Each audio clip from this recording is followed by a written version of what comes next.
What is going on, everybody? And welcome in. Welcome to this really weird Tuesday. I think we might be in a multiverse. I don't know. It's weird. It's a different day, but it's still the same podcast. But welcome in, everybody. It is Tuesday at 10:30 p.m. Eastern. We are making up for the show that we actually missed last week. I will take full blame. Had some shit come up. And unfortunately was not able to be here, and it was like last minute, and it put these guys in a bind. So if you want to get mad at anybody, get mad at me. My fault. I'll take the ass whipping. But if you do it too hard, I may enjoy it. Just FYI. It's guaranteed he'll enjoy it. Yeah, guaranteed.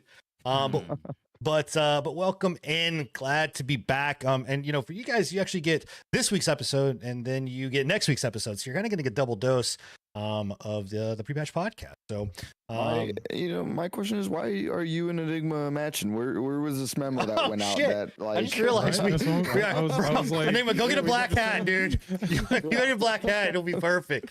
Oh man, here, I'll even take my glasses off. Look, the two fat bearded guys in the olive shirt. So I'll put my glasses on so you can actually see shit, you old man. All right, I'm fucking blind. Plus, you go. Without glasses, you look blind without glasses. I don't know what it is. Something about you. You're just like just a fucking face. It's crazy. Anyway, it's we've got a lot to talk about. Obviously, Bill is not here. It is his week off, but we will be back next week with Bill. But either way, we got a lot to talk about. I mean, there were state of plays that happened. There's been nothing but layoffs that have been going around. We've played some new games, and all of that kind of good stuff. And so, one of which, I promise you, if you are a longtime subscriber to this channel, you are going to want to listen to, because it's going to be a lot of like debating questions, and how, I ended up playing a game. So, it's going to be a good time. So anyway, let's jump into it, and get into kind of games in general and what we've been playing. We're actually going to kick off with Enigma. You started playing a game called Aethermancer, I believe. Yeah, Aethermancer. It was a demo that I was playing previous to me covering the state of play. Pretty cool little game. I'm telling you, man. Like I think that I am now like the de facto rogue, like whatever you want to call it. I'm taking my like place, man. The de facto rogue like Vampire Survivors-esque player of the fucking podcast now, because that's like literally all I play these days. But yeah, this is called Aethermancer. It's a roguelike monster taming RPG type of situation, very akin to like Pokemon in certain aspects, but also akin to I don't know. It has roguelike appeal to it, where like if you lose the whole thing that you're doing right now, right? Like if you lose the run that you're going through, you still keep like the Pokemon or whatever you want to call it. I can't remember what they call them in this one, but it's the monsters that you catch. You still keep them technically, but like you go in fresh every time with a different monster essentially, and then you like have the chance. What is it? They call it a Nuzlocke in Pokemon, right? Where you go in with like random Pokemon or something. Maybe it's like a randomizer. I'm not all that hip with the. Y'all better be careful calling it. Y'all throwing this Pokemon word a lot. Nintendo likes to sue. I'm just saying, y'all might want to fucking be careful here. No, I'm not sure what like about the whole Nuzlocke thing, but yeah, it's definitely it has that monster trainer feel to it. You're going through these battles. You're taming monsters as you come across them. Let me just ask you this: do you actually throw Pokeballs in this? No, there's no Pokeballs. Throwing of a spherical there's no item ball at all. So, yeah, so they won't come after. All right. Well, we'll see. They're still in litigation. You throw triangles this time. This one you just fucking triangles. Yeah, but yeah, it's very very akin to that, where like you're in a side scrolling type situation when it comes to the battles, as you're seeing right now. You've got different abilities with each of the different monsters. Certain monster abilities do certain status effects, and each of those effects is being built up on, as you can see on the top left hand corner and the top right hand corner. There's these aether whatever you want to call them. They're just like things that you spend their Elements. ether that you Like spend mana to almost, yeah. use your abilities. Yeah. So each specific ability or attack that you use has an ether cost to it, which will, sometimes they'll come back when you hit, sometimes they don't. Sometimes certain monsters, like I said earlier, I do different status effects when it comes down to like certain aether abilities. I think on this one specifically, the Charoof, the whatever the Charmander esque, Did you just cough? Charoof. Yeah, this is like a fire monster Yeah. that does like a status effect that he can stun things really easily, and he has an attack that does like 3 attacks and then sets things on fire, and each individual attack applies a burning effect to the monster that it attacks, and so stuff like that. Later on down the road, you get different monsters that do like healing. Some of them do poison, some of them do earth, fire, everything. It's honestly, like, I was really impressed with it. This was the demo of it. I actually do want to pick up the actual game when it drops, which I think it drops here pretty quick. I think it drops in like another week, if I'm not mistaken, like on the 20th. But yeah, for a little indie game, like I picked it up. I was like, yeah, this is a good little waste of time for the 30-45 minutes that I had before the Sony State of Play. And I really wanted. Oh, there's no release. I thought it was out on 23rd. It might have been another game I was looking at, but Could be. Yeah, this definitely, it's one of those games where I really do feel like, and I do know actually, because we had a power outage on Wednesday last week that cut out our power entirely for like 7, 8, 9 hours. And this thing, I loaded this up on my Steam Deck and just sat there and played it for like an hour and a half. Wait, when did you get a Steam Deck? For Christmas. Steam Deck. I didn't know that. Yeah, I got a Steam Deck for Christmas. I literally told you. I know, motherfucker. You know how much stuff has happened? I've been fired, laid off, fucking got a new job, been sick. Bro, so much stuff has happened since the new year. I forgot about that. When I got it, I was like, bro, I can see that I have a Steam Deck. Like, dude, build it. It's I'm telling you, man. When I was sick, like and for chat, like again, if you guys, if the community have been here for a while, you all know, like I have Klein-Levin syndrome. I actually had an episode over the holidays during our break. That's why I actually wasn't able to make the very first show. But I could say, man, that thing came in so much, like it kept me sane because I was able just to sit in bed and play games. So it's nice if you, again, like these types of games where they're not too strenuous. It's not going to impact your battery life all that much. Like they're not graphically intense, but they're good enough to enjoy thoroughly. I play Stardew Valley on my Stardew all the fucking time. It's an addiction of mine. But these kinds of games are perfect for the Steam Deck and any like just handheld in general, because like they're just like I said, it was 30 minutes before the Sony State of Play. And I didn't really want to go and watch the State of Play after playing this. I was like, I could just continue playing this for an hour and be completely fine. Yeah. But Tony, you have a Steam Deck, it's a good time. No, I don't own a Steam Deck. I was thinking about getting one, but I haven't purchased one yet. And I think Scruffy, you don't have one either, right? No. Yeah, I mean, honestly, there's a lot of like other handheld PCs too that are coming out, because I will say, like you mentioned the battery life and like that and stuff like that, because I have tried playing one of the games that we're talking about, which plays really, really well. We will talk about here soon on it, and it drains the fucking battery in an instant. I mean, you're like 30 minutes max, maybe. But I've heard that like the ROG Ally 2 and the Lenovo Go and some of the other ones actually I don't doubt it. Really well with the battery life. So, and I've heard the OLED version. This is being done by, I think it's Morai Games, and it's Off-Brand Games that are publishing it. Really, really cool little. I mean, the Off-Brand Games did another one that was called Bonnie's Bear Saves something. It's like Bonnie's Bear, and I've heard it's a really good game. So nothing that I would personally play. I just saw that one. That was a weird one. What is the roguelike element here? Is it so that once you die, does everything the monsters? So okay, yeah, when you die, your monsters, you can bring your monsters back in with you, but as you're playing through, you're getting abilities for your monsters. You get drops like in I'm blanking on the name, the really popular one. Dead Cells? Hades. Oh, Hades. So it's got stuff like Hades, where every once in a while you'll get like certain abilities that you can upgrade on your monsters. Like I think on this run specifically, I had upgraded the little plant dude. He's my healer. It upgraded his stuff so like anytime he healed himself or he healed another ally, which he does automatically every turn, he also heals himself by like 5. So it's like he automatically does it, but it's only on allies. Whereas like if he had that ability, he now heals himself as well as his allies. I also had an upgrade on my Charoof, the monster guy, where every additional burn stack that he applied, he did an extra, I think like an extra attack or an extra bit of damage every time. So like if I built like 6 stacks of fire on him, he was doing like 6 attacks, 6 or 7 attacks, right? That's cool. So that's the kind of roguelike. Whereas you're going through the progression of the game. The roguelike comes into play with there's these little portals that you saw me the first time that I picked up that the second dude, the little plant guy, I forget his name. When I picked him up, you go to these portals and it's a roguelike kind of randomization of the specific monsters that you have you can pick from inside of that pool.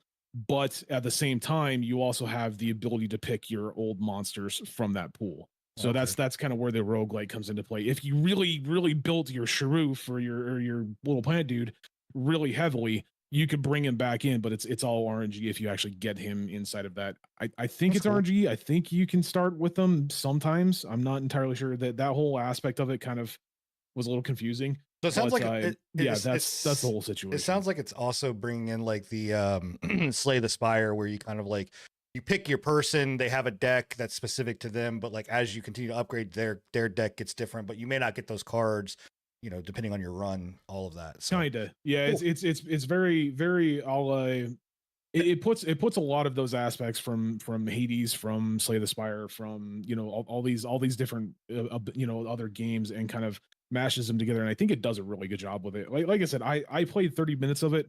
I thoroughly enjoyed it. I wanted to play more. I put in like another hour and a half or so when I was on my Steam Deck, and I loved it. This was just a demo too. Yeah, it's definitely a niche we haven't really seen before. So right. I like that. Yeah. Well, that's cool. Is it still on demo? Can you still? It looks good. It is. Still, yep, it is. It's still on demo. I don't think they have any intention of bringing it down until they release, and it looks like they've got some really cool plans for it. The roster that I saw for the amount of monsters that they have was pretty sizable. Okay, nice. And pretty varied. Like the actual monsters look really cool. Like a lot of them have very cool designs, very interesting artwork. It's a very aesthetically pleasing and enjoyable game that like I'm looking forward to seeing how much they're going to charge for it, because I would pay $30 for it. And like as of right now, I think it was worth it. So nice. All right, well there you go. That is Aethermancer. It's developed by who again? Moirai Games and published by Off-Brand Games. Off-Brand, and then when's it we're looking at releasing? No release date as of yet. Okay. So well, there you go. Well, you can get it out. You can go play a demo of it right now. Out on Steam. So, all right. Well, moving on to a game that we've actually we've held off a little while talking about it so that we could all kind of talk. Myself, Scruffy, and Enigma all have been playing this game, this MMO, called Pantheon, and it's been a while since we've all collectively played an MMO together. And the last time was actually WildStar. I know Enigma loves hearing that name, but WildStar. Can't go back, bro. But this game is called Pantheon, Rise of the Fallen. It is. You probably have heard us talk about this for a while because it's been in development for like 10 plus years. I almost feel like we haven't talked about it on the cast. I mean, I'm sure we have at some point. I mean, it's been out for fucking 10 years. We've never gone into huge detail. It's been in development for 10 years. It just released, right? Yeah. So it just released into early access. Yeah, like they've had betas and stuff, but this was our first hands-on. Mine. I don't know about you. So no, I mean, same. This is the first time kind of really jumping into it, but yeah, I mean, Scruffy, you're obviously being showcased here, so why don't you kind of dive in and talk a little bit about the game? Sure, yeah. So Pantheon here. Well, I would say you guys probably have a bit more experience in this vein of MMOs just because it is more akin to a classic style MMO, such as your classic WoW, your Ultima Online. Like, don't put classic WoW in there. I'd go EverQuest, Ultima. Oh yeah, EverQuest, Ultima. It does give me some like OG RuneScape vibes. That might just be me, but that's so definitely more EverQuest for sure. This is when I dived myself off of a cliff. Guys, it's not a swimming simulator, I promise. It's not. But it's brutal, man. This game is brutal from the get. Like it's a very slow paced grind, very heavy on just exploration, making sure that you're like taking in everything to do with the world, the quests. This game has no world map. It's all just based on memory and exploration. You have to actually read where you're going, you know, just like I'm saying, like akin to the older style MMOs, like even like a Morrowind type deal. You know, you really had to like kind of look at what you're doing and figure it out. You know, they don't hold your hand out. It's not theme parky whatsoever. It's I don't know, man. So I know this is different. So is it like wake up on a beach arc type style and just figure it out type business? Kind of, but it depends on like the class you choose and like the race you choose. There are 2 starting zones, but each class you do choose, it kind of starts you in a totally different area. But it is very like you just have no idea where you wake up. You gotta kind of just I mean, go off and talk to people. There is an underlining kind of story, but it's like for anybody that has played all of those older games, and this really takes a lot from EverQuest. Like this is, it does, you know, the lead director of this, you know, before they passed away, and much of the team were from EverQuest. Like that's where they came from, and this was a kind of a successor to that. Because they did not feel that EverQuest 2 did it justice. So much like EverQuest, it's just like survive in this world. There's not like this huge overarching, like there's a big bad evil or what. It's just you're in this world, kind of experience it, go through dungeons, you know, do these things, but it's not like there's some you're not big like a baddie. lead, like you're not like a protagonist. Right. You're not like you're not a hero. You're just an everyday kind of dude. Right. Yeah.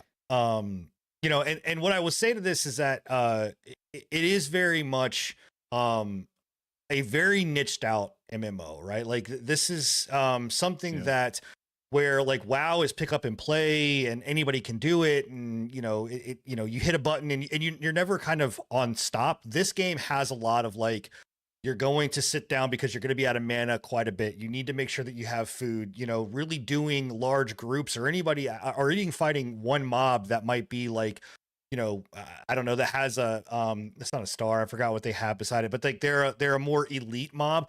You got to have a fucking group. Otherwise there's no chance that you're going to survive. And it's very hard. If you die, all of your shit gets dropped. You've got to go pick that stuff back up. There's no map, like Scruffy was saying, to mark where you died at. Dude, it goes down to like, all right, so after you hit level 5, that's like your safe zone is level 1 through 5. After that, you lose everything on death. You have to go find your body. There's no map. There's like chat commands that you can kind of utilize, which is kind of cool. Like you can do like / like loc, which like LOC, which will like find your location in literal like coordinates. Yeah. Like, so you have to find those coordinates in the world to find your body. So you're if you lose dependent on other people to actually play this game? Like no, you can play it solo. Dependent. It's much more suggested that you do play with a group, but they have like stated that the game is possible solo. It's just going to be a little more difficult, and it's dependent. I would say you're about as class dependent type 2. You're about as dependent on people as you were in like EverQuest. Like EverQuest, you could solo. It just made it extremely fucking difficult. Extremely difficult. It won't be a desirable playthrough unless you're a masochist. Not every character or not every class has like healing spells or anything like that. Like that's what you know, there's only certain classes that allow for regen of mana. There's that like faster. You know, they are life skills, profession skills. Like you can find great weapons and great gear out in the world, but like your best shit is going to be done and made by real people. And to talk about the professions, the professions are in depth. Like some of them are pretty straightforward, but when you get into like cooking or alchemy, like you have to figure that shit out on your own. Like the game doesn't tell you like what to do. It's just like, if you want to cook this, you got to go through all of the different like just different recipes and concoctions of and just figure out what works and discover it. And then same thing with alchemy. You were doing alchemy, so I don't even. Yeah, so alchemy again is tough because they don't have, even once you learn something, they don't tell you, they don't put it in a book somewhere where you can just like pick it back up and be like, oh, this is how I make this. Like it is, you just have to remember it or write it down. Now eventually they are going to come out with a book like because the game is early access, but they are going to come out with like a recipe book, because you do find like pages in the world that have like, this and this, and then a part ripped off. It's like, and you're like, what the fuck does it make? What else do I need to add to it? Like, how do I do these things? So it's again, it is very old school. It is very hard.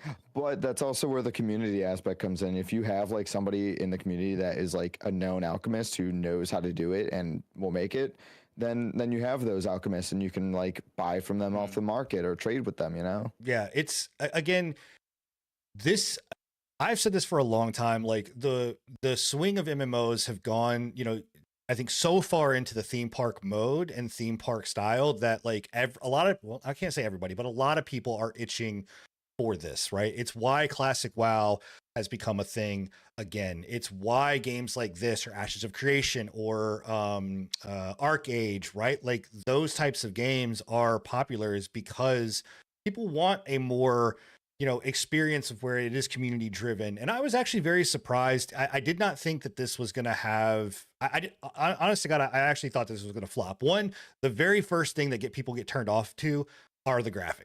Like they look at it and they go, I'm not gonna flex with you. This whole time we were sitting here, I was just like, "Oh, this game looks like ass." But I mean, look at Project Gorgon. Me and Struck beat Project Gorgon.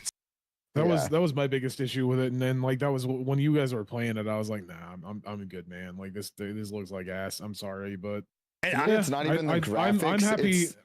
I'm happy to put. I'm happy to put my foot in my mouth and eat crow and say, I do have my issues with it. I do think that I'm hoping that they put a little bit more time and development into it. I'm willing to give it time because it does have some stuff that I'm just like, I don't know. There are certain aspects of it that I'm like, quality of life needs to be taken place in some of the situations. Yeah, like there needs to be a little bit of just a tiny bit of hand holding, like the sorting, making sure stuff just stacks properly. There's definitely some QoL features that need to be in place. What I will say about like the base of it, like the actual like bones of the game are actually really good, and I was actually legitimately surprised. I didn't think I was going to enjoy it as much. I haven't played it as much as you guys, but I do want to put more time into it. I mean, and this is a game. Go ahead.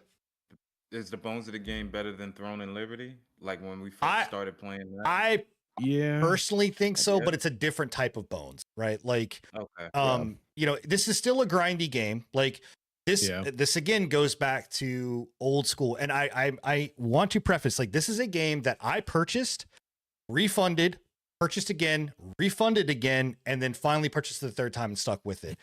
So I'm saying all of that because you in the community and this group knows that, like, when it comes to MMOs and certain things, like, I am very forgiving and I'm willing to, give a lot of jank. Like, but you have to, like, I had to change my mindset when I went in, because again, I was still in the mindset of like theme park MMO. It's going to give me quests. I'm going to kind of go here and do this and that. And that's not what this is. It is very much of like a mob grinding. You find a spot, you find a group, you fucking grind the mobs. You get your loot, you run back. There is right now, there's a teleporting system, like where you could just kind of warp back to your little like Hearthstone point. Your waystone. That is going to go away at a certain point, or it's going to become a longer time frame and delayed. But it's an early access, so they're allowing for development and for you guys to to use it. But well, the only feature to go back to that right now is a /stuck. So yeah, you're right. Obviously, that's not going to be exactly. It's going to go away. So Yeah. what I'd say the bones here of the game, if you are someone that really loved that kind of thing and feel like you're missing the old school days, right? Like this reminds me of Star Wars, of early Star Wars Galaxy. It reminds me of EverQuest. It reminds me of it reminds me of Dark Age of Camelot. Like all of those games, and also pure PvE. There's no PvP. Like this is I was actually going to bring that up. I was like, when you started playing it and you were talking all kinds of stuff about it, I was like, dude, it doesn't have PvP. no, What not the one fuck little do bit of you mean? PvP. Like what? Yeah, and I actually turned an arc, man. I was turned good. I was helping people out. I was, because I play a shaman, and so I'm able to, or a druid. I can't remember what it's called. Yeah, I think it's shaman. Anyway, yeah, I have heals and all that kind of stuff. I was healing people, and all that kind of stuff. And so giving buffs and all that. But that's what the game does. It's about that community. It's about doing things and helping people out. So I don't know. I mean, it's like how much is it on sale for, or how much is it? I can't remember. Like right 40, now, I think it's 40. Yeah. Is it? I mean, so 40 might be steep. There's a decent amount of content. There's some dungeons out there. 39.99. What are you laughing about, Tony? Like that was also kind of like that was also kind of one of the bigger like on these. Yeah, that was also one of my biggest hesitations. Was I was like, man, $40 and it looks like this in 2025. I don't know. Yeah, bro. I just don't can't fucking know, y'all, bro. y'all singing the praises of this game, and I'm gonna be real. Like, I'm not trying to be mean against the game, but I don't think you're being mean. yeah, I think you're being critical for the reasons that a lot of people should be. For this. Yeah, They do have intentions of redoing the graphics though, do they not? Yes, and they have already they just came out with an update. Like the developers are very committed to it. It is a small team. I think it's like maybe 10 to 15 people total. It's not huge. It's not huge, but they have come out and they're they just are doing an update now to this whole lighting system in this one area, or these areas, and it looks, I mean, really, when I saw it, I was like, it looks fucking beautiful. To me, if you actually zoom in on Enigma's skeleton, it doesn't look terrible. It doesn't look, it's not ashes. Great. It don't look great. That's for goddamn. They don't look terrible, but it don't look great. I think the character models and the enemy models are. Yeah, I think the lacking animations department. are the one that I think the animations are the guys worst for into me. this just because of the simple fact you guys love WoW, and that's probably one of the main reasons why I'm not a WoW. Oh, you're not a WoW player. Don't stick me in that. But my thing is, it looks like WoW to me, and that's one of the main reasons why I couldn't get into WoW, because it was just dated for me. I'm one of those. Maybe I'm one of those people that like playing games like Black Desert and Lost Odyssey and stuff like. But this, I mean, I think that the graphics will continue to update and change and kind of evolve. We'll see. I do think one of the biggest problems with the graphics, me personally, is this fucking font that they choose to use. It's fucking atrocious. It's gotta be a placeholder, man, because that's one of the inconsistencies I'll talk about. They'll have random capital bold letters and then just all lowercase, just it's weird. Yeah. But see, that's again when I hit it quality of life. That's another their UI, their fucking their fucking the font they're using on certain things. They just I think that they've put a lot of work into the gameplay to get it to where it's at right now, and then that's good. That's fine. They needed to get it out into early access because I'm pretty sure they were probably starting to lose there. Yeah, they're hurting money. Yeah, so they needed to get it out, but it's one of those things where it's okay, you got it out. Quality of life and UI situations need to be addressed. And I have been keeping up with the patches. I also keep up with the lead developer. He is very open. He does streams about it. He is talking about it. He's, they are being proactive. Again, this is not everybody's cup of tea, but we wanted to highlight the game because it is out there. It's got good bones. Surprisingly, it's doing pretty well. Yeah. It's got 3,500 people playing it right now. 4,000 in the past 24-hour peak, and all-time peak was almost 7,000. Yeah, so that's actually pretty decent for this game, honestly. So the drop, there's not much drop there. Yeah, and it is a solid bones MMO if you like the old school stuff. Again, $40 might be high for steep for you. But if it is something again where you're like, dude, I love fucking EverQuest, $40. I promise you, you will get your time value out of it. There's dungeons. There's already, there's level 50 you can get to, or 40 you can get to. There's plenty of stuff to do. I want you to play Evercraft Online when it fucking comes out. I'll play Evercraft. You're hyping this shit up. I do want to play that. I'll play it. I'll give it a fucking you're shot. Hyping this shit up, and you gave me shit for playing Evercraft Online. When I will fucking play it. You guys know I'm my aversion to fucking Minecraft. I hate that shit. So anyway. All right. Well, let's talk about a game that I actually stumbled upon again while I was sick, and I fell in love with it. I don't hate, and this is a game that actually came out for hold on one sec. It came out on Epic. I think it was an Epic exclusive. Yeah. It was an Epic exclusive for a while. Yeah, and it now it has come out to Steam, and this game is called Witchfire. So I played this. You have played it? I played this. It wasn't the full release. I actually got a little beta thing for it. It's still in early access. But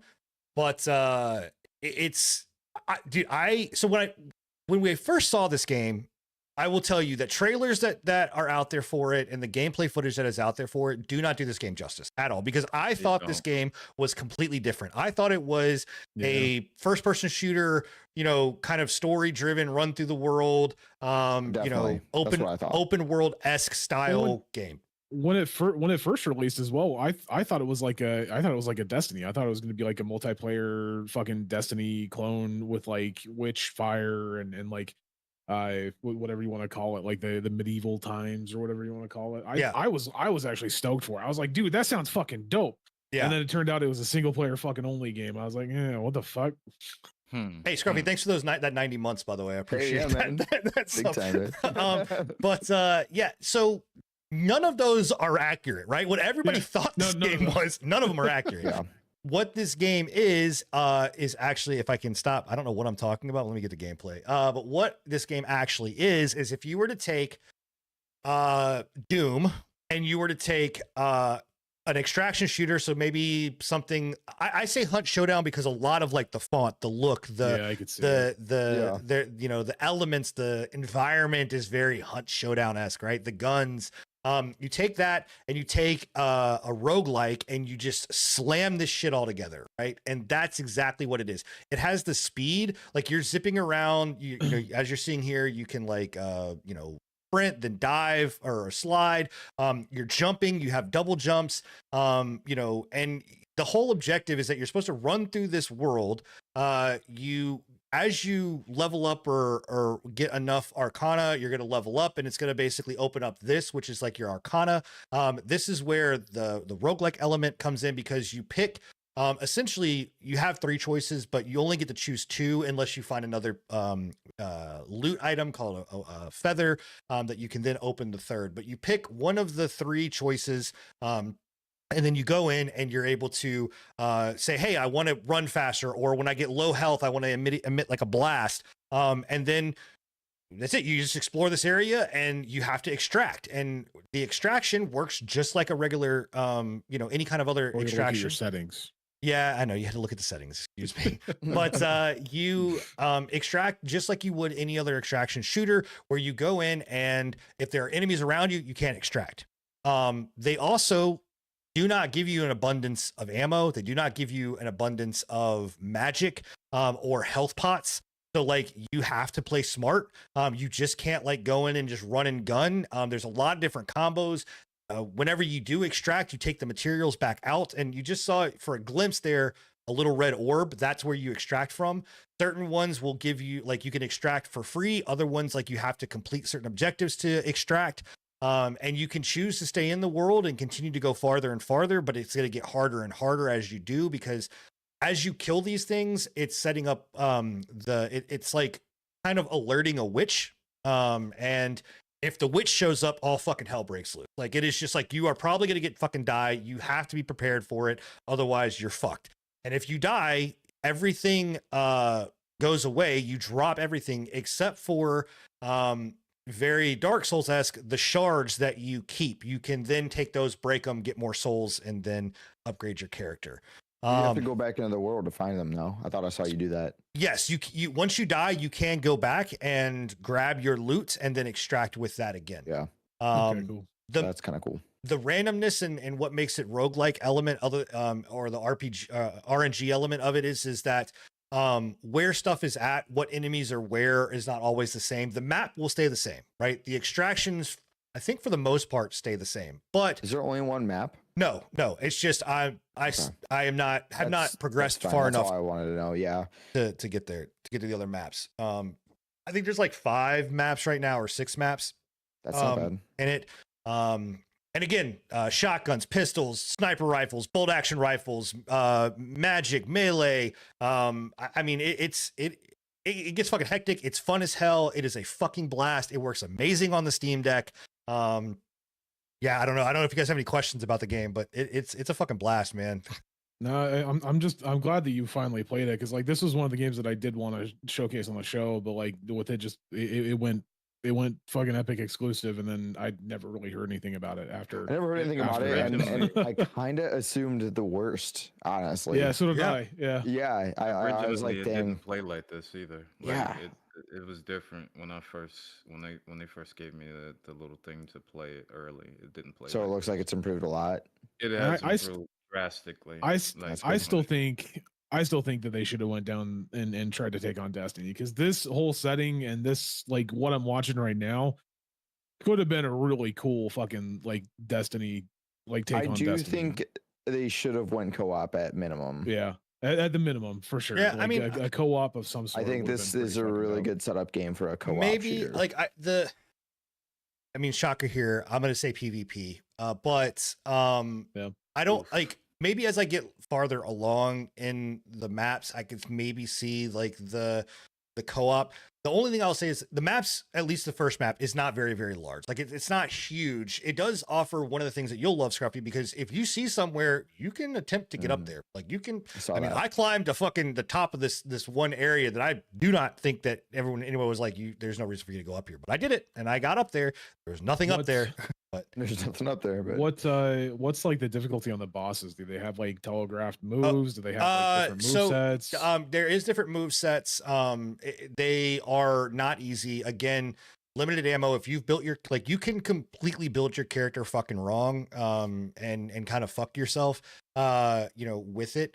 So and like one of the mini bosses I came across, like I died extremely fast too. Like it was not something where it was just like a easy, I don't know if I can find it in here, but like it was not. Now I'm at the Ascension Shrine. So now I've taken all my shit back and now I'm leveling up my character. You have different things that you can level and all that kind of stuff. So, but no, the bosses are quite difficult. They're a good challenge. They don't feel overly difficult. They do have the telegraphed moves on certain things, other stuff. You don't know what they're going to do. They mix it up really, really well. It's not just I'm going to run away, shoot in the face kind of thing. Like there are mechanics to the boss that you want to try to exploit, and do. But again, like I said, you extract, now you level your character up. You level your guns up. As you use your guns, you're leveling those up. I actually think that PvP would have been kind of cool to add one additional person in here that like you're fighting against or trying to kind of like go, let me just say this. You could include co-op and PvP. You have a choice of working together, or you have a choice of kind of, killing them and fucking getting out. With Sin, there's no choice. No, I would always murder you. I'll use you until I don't need you. They could have done an invade system. Yeah, and they might. I mean, again, it's early access. They very well may. I still really wish that they would have went down. Again, I don't want to harp on it, but I really do think that this setting and like everything that I saw, I was like that if they could do what Destiny does with like the full multiplayer, fucking huge boss fights with lots of mechanics, everything like that, that would like it could have taken on Destiny. Like I think that we talk about it when we talk about like New World, where that timeline where you're like in the I don't know what the timeline would be. Yeah, like the pioneer colonialization, whatever you want to call it. Where it's like the conquistadores and everything like that. Never fucking gets done, dude. Like like we have very few games other than like New World that do it, and like it's a setting that I think if they would dig into, there's some cool shit that they could do with it. Yeah. And again, the nice For thing about sure. it, it's early access. And because the way that they developed the game, they really can add just that kind of shit. Like they're not locked into having to be like, hey, we can't add multiplayer. We can't make the maps bigger and maybe do, more multiplayer MMO style. I mean, the game could evolve. It can very much be that kind of live service thing. I don't know if they're going to go down that route necessarily, but they have the ability to do it because like what you're seeing here, where you can research weapons, they can add all that kind of shit in. I mean, it's just a fucking good time. Like it really is just a phenomenal time. And it's one of those things that's very snackable. And what I mean by that is you do a run or you die and you're like, just one more, just one fucking more. And when you have that in that style of game or like a roguelike, you've hit the nail on the head on something special and you just want to kind of keep at it. So it's a blast. I would highly recommend it. It is, I think, $30 if I'm not mistaken, on Steam. It is called Witchfire. Go check it out. It's out there. Yeah, it's $39.99. So for the $40, well worth the $40. Banger. Well worth the $40. We should just name the podcast $40 gang. $39.99. Yeah. All right. You guys ready for something crazy? I mean, I'm not ready for it. I've been ready for it for the entire time. I was surprised that you even fucking brought this up, man. Okay. So, if you've been around the show for a long time, or not even a long time, you could have been here for fucking 2 episodes. I'm like, he's an episode ago, dude. What do you mean? I historically cannot stand story-based games. I don't like single-player games. I do not like story-based games. He doesn't like just a good time. He doesn't like joy. Yeah, I don't like it's fun. Yeah. It is very difficult for me to play a story-based game. I don't know what this game has done to me, but it has done something. And the game that I am talking about is Kingdom Come Deliverance 2. I am like 20 hours into this. I have doing all of these fucking side quests. I mean, I don't know, man. Like this game has fucking grabbed me in a way that I just am enthralled. And like and it's almost like we'll talk about it on next week's show. Like I'm playing Avowed as well. Like this game has changed me in a way that I just don't understand. This has altered your DNA. Yeah, it's that fucking good. But I'm actually going to turn it over to Enigma because though you're seeing my footage, Enigma has actually played the first one and has actually played a lot more of this one. But yeah, Enigma. I mean, what do you think about this game? I mean, I've gushed about it before. I mean, when they first released information that they were making a Kingdom Come Deliverance 2, we brought it up. I brought I told the guys like we're gonna like review. We're gonna watch this video because this is something I'm passionate about. The first one was great and it was a sleeper hit and people didn't give it really enough, enough of a chance, honestly. And I'm glad to see that like they're finally kind of woken up to how good Warhorse Studios and Kingdom Come Deliverance is, because the first one was great and they took everything from the first one and put it into the second one and just made it 10 times better. Like the story is fucking phenomenal. Obviously we're not going to do any spoilers, but like I think I'm like almost 50 hours into the game. I've completed the first little like. Have you made it to the wedding? What do you would call chapter? Yeah, I'm past the wedding. I am not. Yeah. I have not made it to the fucking. I've made it past that. 50 hours in. I'm probably, I want to say like maybe 25-30% of the way done with the game. And that's not including like side quests that I haven't found, because that's one thing about this game. Like there's side quests that Sin has done I didn't even know fucking were there, man. Like I had no fucking clue they were there at all. Like the one that you did with the maypole, I never did that one. I didn't even know that was a fucking thing. Yeah, I mean, I just happened to stumble upon the fucking. Yeah, that's the kind of.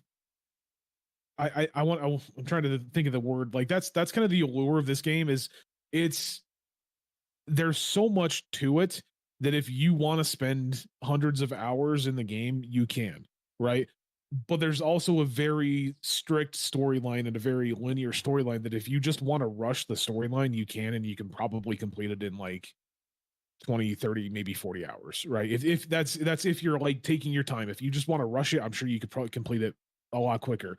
As long as you're good at the combat, like that's I think that's the barrier to entry for a lot of people. And I know you were struggling with this as well because I watched you fighting Tomcat. And I was like, man, he's getting fucked. It's a directional based combat, right? Yeah, it's like For Honor. Yeah. I tried a little bit of it myself, and I was just like, oh, okay, this is pretty cool. But I didn't really get too deep into it. But I can say if you a person, I didn't get deep into it because I didn't have the time. So I played maybe about 5 hours. The only issue is if you're not one of these people that can get along with the like For Honor type combat, you're gonna have a hard time in here. Like I disagree. I disagree. I mean, so yes, I had a friend try this, and he got pissed with me because he's just like, bro, I can't play this. Why is it like this? I will agree with you that if you want to take it to that extent, you can. Like the barrier to entry for this is extremely high.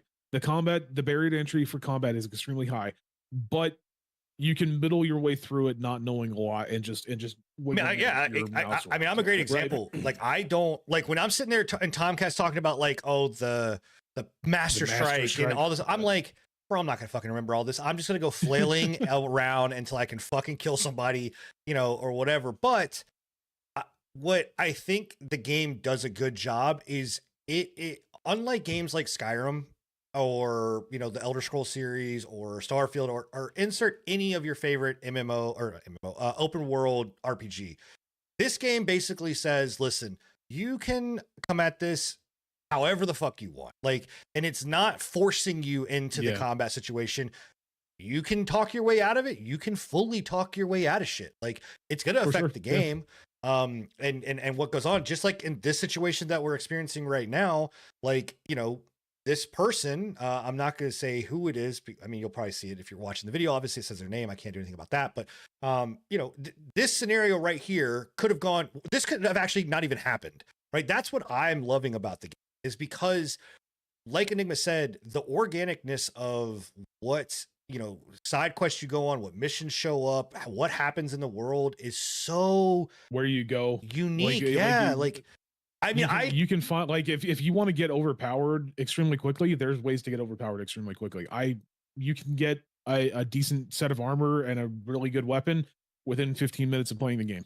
Yeah, would you say it's got as much freedom as like Baldur's Gate or more? Oh, I would say yeah. I think it's got. Yeah, I didn't feel that much freedom as far as Baldur's Gate, but I mean, but you're you're only 5 hours in. Like you gotta. Fair, I mean, it's you can like just like Baldur's Gate 3, just like Sin was just saying, you can, if you don't want to do a lot of combat, you can talk your way through most things. I would obviously there's certain story aspects that require you to have combat, that require you to do combat in general, but like just wandering around the world looking, getting into these side quests and everything like that, if you don't want to do combat, you can figure ways out around it. Like if you I know that like this one right here, or there was an encounter that I had with bandits. There was just way too many of them. There's like 6 or 7 of them, and like the one thing you don't want to do in this one is get into combat with like more than like 3 or 4 people, because you will get fucked. At least I will. I'm not that good with the combat, right? So what I did was I slept, or I waited until nighttime, because NPCs have their own set schedules. So like at about midnight, pretty much everybody goes to bed, and you can just walk in there and kill the kill the the guards, and then you can go around and just murder all of the sleeping people. That's how I got that done. Whereas like you can also go in there and do completely bro, that bitch was fucking crazy. I did not know that was gonna happen. I was gonna let that dude go, by the way. This specific one right here, I tried to do it. I tried to shoot him, but I shot the lady. But I've seen people that have sniped the dude in the face, and that entire thing is done. There's definitely like, I don't know about like the Baldur's Gate 3 like customization and everything like that, but like definitely with the freedom of like doing what you want when you want, kind of taking on I would say taking on quests and everything like that. Yeah, 100%. I would actually say that I think it actually has quite a bit more freedom than Baldur's Gate, because going down the wrong path with Baldur's Gate usually just ends up in, well, the whole town's gonna fucking be now against you or some type of shit. It may like again, I'm not taking anything away from Baldur's Gate 3. It's an amazing game, but the level of just like, oh shitness, like right there, you saw, like, I was not expecting that to happen. I did not expect any, and like, there's so many different paths and branches, you know, Bro, that it can go down. It's talking about that. You can get branded as a thief, and people treat you differently because you're branded. Oh, I can't go, dude. I can't go back to this one fucking town because I had bandit like Enigma. I was, you know, running around and I came across some bandits at night. Well, I'm not gonna be able to fucking fight them. So I run. They chase me down. There's a random dude from this fucking town that then gets beat up by the bandits. Then I still run. He gets chased into the guards, and then I get called a bandit with them. Like they're like, you're a part of the bandit crew, and I'm like, no, the fuck, I'm not. So what are you talking about? So then I killed the guard because I couldn't pay the 43,000 or fucking 100 groschen. So I killed the guard, and now I'm just like, fuck, I can't go. Like whatever storylines are there, I can't go back. I can't do any of that. I just can't. Like it. But it's before we get too deep into like are we done talking about all that at this point? Yeah, I mean, it's just what I was gonna say about it is that that's what is drawing me into this so much. It is, and I recommend playing it like that. Don't play it like, don't save scum. I don't really recommend. I have saved scum just a few times, but it mainly was. I mean, you kind of have to, you know, in some cases. Like there are some instances where like. Talking about the Tomcat thing, like Tomcat kicked my ass multiple times, and I had to save scum on a couple different. I saved scum with him, but there's just certain aspects of the game that it's like there's no way around it. You know? I have been playing it very much of just like, I'm gonna let this play. Like I am Henry, and I'm like just gonna play however it's gonna go. Like if something happens, if I stumble upon something in the woods, I'm going to start kind of going down that quest line, and then I'll come back. And it has made my playthrough of this absolutely thoroughly fucking enjoyable. Like it's just, I mean, it's crazy. I'll tell you, like that whole instigation, like the quests, the interaction, the customization, the ability to do what you want when you want. That was great, right? It's all fantastic. The thing that really has drawn me in, and you guys know I'm a nerd when it comes to like customized or simulation games like Blacksmith Simulation. Sin gave me a fucking game recently with the Alchemy Simulation. This game's crafting system when it comes to blacksmithing is fucking so realistic, like to the point that you have to learn how the metal looks at a certain temperature that you can hammer it, right? Wow. You have to actually hammer the piece of metal, whatever you're making. So if you're making a sword, you have to hammer it evenly. And you have to do it at a certain rhythm. And the only way you can tell if the rhythm is correct and you're doing it correctly is you'll see sparks and Henry will start whistling. And that's the only way you get a little rhythm down. You're like, okay. Henry's whistling. Yeah, fuck yeah, I'm doing it. Fuck you. Look at those sparks, bro. Yes. I get so hyped when I'm like, dude. Oh, so I made it. I brought it to where you can see what we're talking about. And at this part, Enigma gets so he fucking flames. He's like, "You're fucking overcooking burning the goddamn sword." You're overcooking the goddamn fucking metal, bro. I'm not a fucking blacksmith, man. How the fuck am I supposed to know? And Henry's sitting there going, "Oh, I really burnt that." And he's like, "What am I doing wrong?" I'm like, "He just told you what you're doing wrong." But it is like, I love the blacksmithing part. Do they have any like carpentry, or is it just blacksmithing and alchemy? No carpentry, just blacksmithing and alchemy. Unfortunately, I think it would be really cool if they would have went down the carpenter routes, or like, certain like I the only thing that you can blacksmith is weapons, as far as I know. There's no armor smithing, but that would have fucking been cool if in my opinion, like being able to make like a chess piece and everything like that. Because this game, if you want to play as like a crafter, so the whole story behind Henry of Skeleton is that I'm not gonna spoil anything of the past, but like when you start Kingdom Come Deliverance 1, your dad is a blacksmith and you're the blacksmith's apprentice. And that comes into play so much in this fucking game. There are so many times where you go into like a city and you talk to the blacksmith and he's like, "Oh fuck, my apprentice is a jackass and he's not doing what you want." And you're like, "Well, I'm a blacksmith. If you want me to do something, like just let me know," and you can make groschen extremely easily just by I going feel to bad for all the different- guys that hire me. Yeah. So it's a really cool aspect and not something that they had in the first one. Like this they had the alchemy, which I don't know how you don't like alchemy. I fucking love alchemy. Dude, I think it's the easiest thing in so the world. fucking tedious to me. I mean, it's just But it's too much. The blacksmithing is a really cool addition to the crafting, and they true to their tales and true to their past. They've made it extremely detailed, to the point that like again, like you really do feel like you're a blacksmith. Like you're one step away from being there hammering the piece of steel yourself. Yeah, so it's really cool. I actually think that, and I said this during one of my streams with this.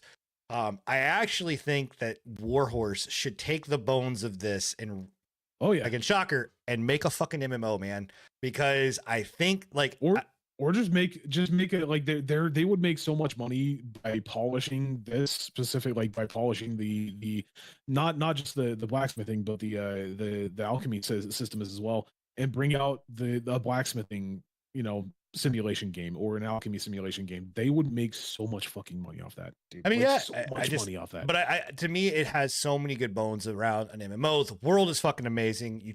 You look at something and you're just like, I want to go there. I want to go there. I want to explore, and it rewards you for doing it because you don't know what you're gonna fucking find. I rolled up on some dude sleeping buck ass naked in the fucking woods or whatever else, and it gave me a quest to go find his fucking clothes. I'm like, okay. I love the one in the you haven't made it past the wedding then, right? Nope, I have not. Okay.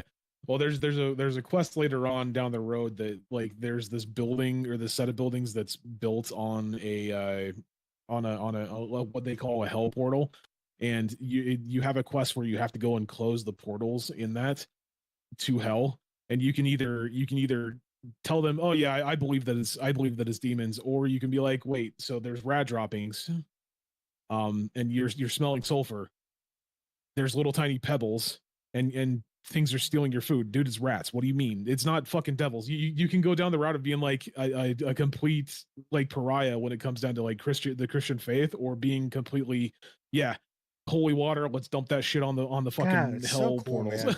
And by the way, for anybody that is wondering, that I have seen, I don't think there's any magic. Like this is very grounded. No magic. Like they believe in magic. Like it is the world. Like it is the old world. They believe in magic. They talk about magic and witches. No magic. It's all melee. It's all ranged. Yeah.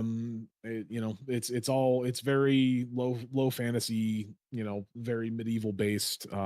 The last thing that I'll say about this, and then we can move on, because I know we've gushed about this for a while, but one of the other things that I spoke about during my stream with this game is just how well done the voices are, like the conversation pieces. What makes this feel so good is because in other games like Elder Scrolls and stuff like that, it always felt like, and even well, we'll talk about it next week, but even in a game Avowed, like I just say in Avowed, it just feels disjointed. It's like you ask somebody something, or you say something, or they ask you something, and there's just this like weird fucking pause, right? And in this, even though there's still a pause there, it's like the way that when you select your answer, the way that he like answers, or the other person answers, or the facial expressions they make, or it just flows so fucking good. Like I have not had a situation where I'm like, well, that just seemed weird. Like that dialogue option just seemed kind of off. Like it just, I don't know, man. Kudos to Oh, you have? Okay. But I get what you're saying, but like there's been certain aspects, and it might just be, it was maybe you're ugly, man. Maybe your charisma's fucking shit. I don't know. I guess, man. I don't know. There's been a couple of places where I've been like, man, that seemed like AI generated fucking like audio, but it like I do agree with what you're saying. Is like the main line when it comes down to like the main storyline and some of the side quests do feel very natural when it comes down to things. So I can agree with you in certain aspects for sure. I think this is doing to this man. Don't worry about it. This is where I ended up save scumming. I did save scum this because I was like, nope. I'm fucking killing this dude. But the stealth is good too. Like what you're seeing here, the stealth is really good. They do a good job, but people are very finicky about sleeping in their fucking bed. I can tell you that right now. And they don't tell you that bed cannot be slept in. You sleep in someone's bed and they're like, get the fuck out of my bed. I'm calling a guard. I'm like, and they got a whole like wives' tale about it. Goldilocks and the Three Bears, man. Bro, that old chick, Bashchesnia or whatever.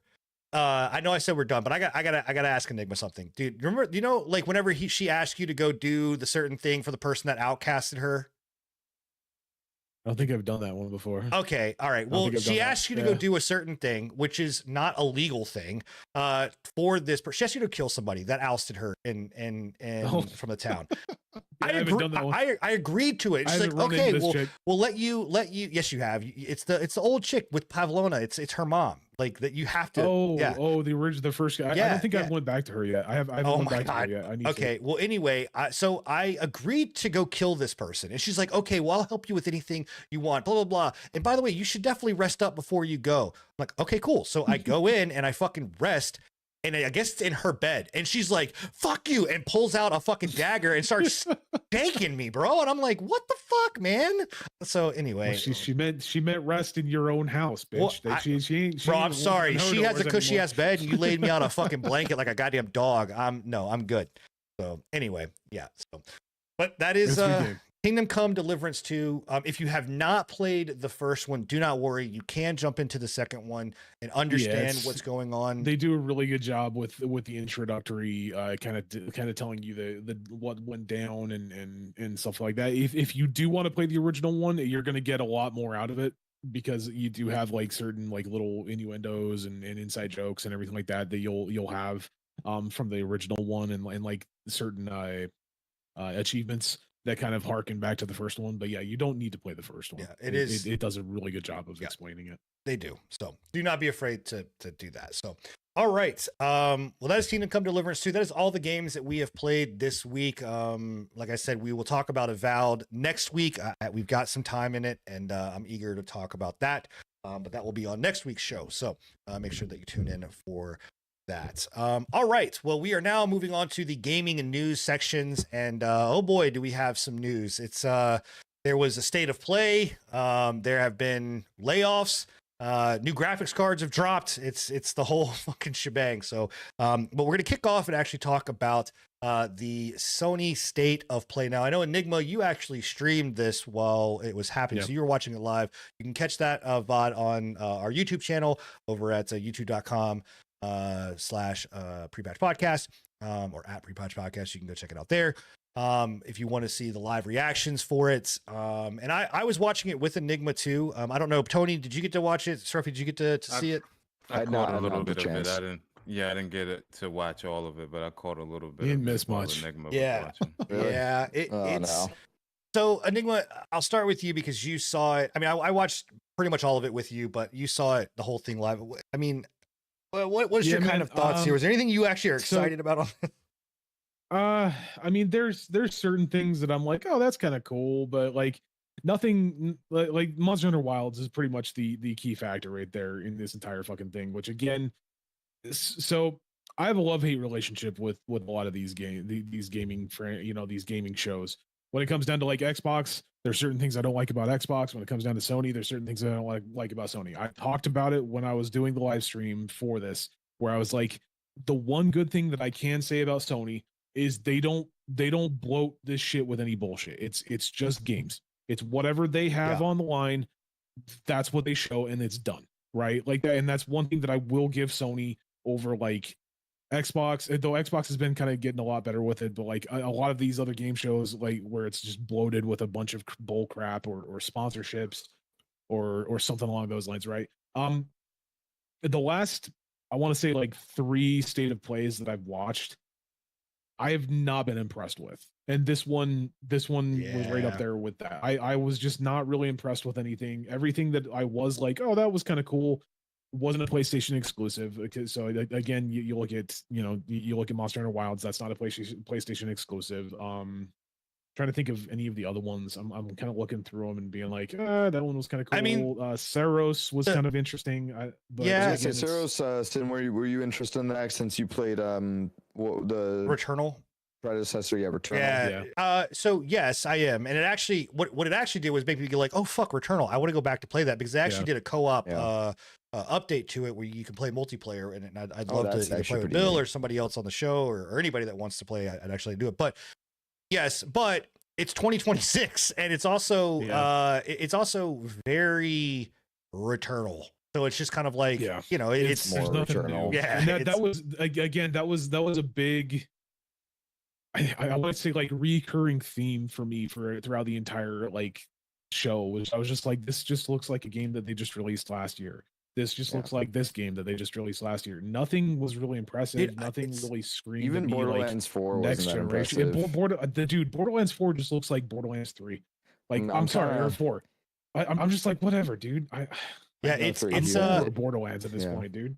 you know, the thing that for me that was kind of a kicker was that I was sitting back going, holy fucking Dark Souls.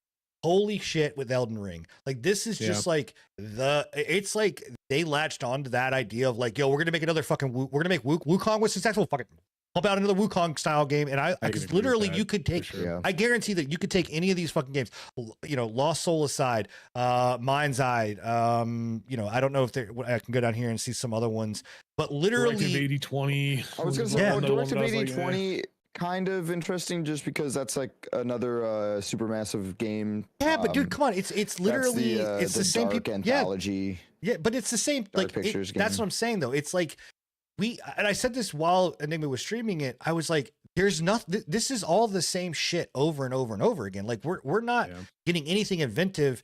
The only thing that I saw No. that was somewhat inventive was this, and it was the Dreams of Another was fucking weird, man. Like it was. Is that So, the one that they Does said that was kid a have a gun? shooter? Yeah, Yeah. yeah. They said that they were going to reinvent the shooter with it. I'm like, what? here's the thing. I understand where everybody's coming from. The only thing is, it's the same shit to us. Their marketing ain't towards us anymore. When we have to kind of understand that the marketing is toward the younger crowd. So this is probably new to them, some of them anyway, if they haven't played games like Returnal and stuff like that. So I get it.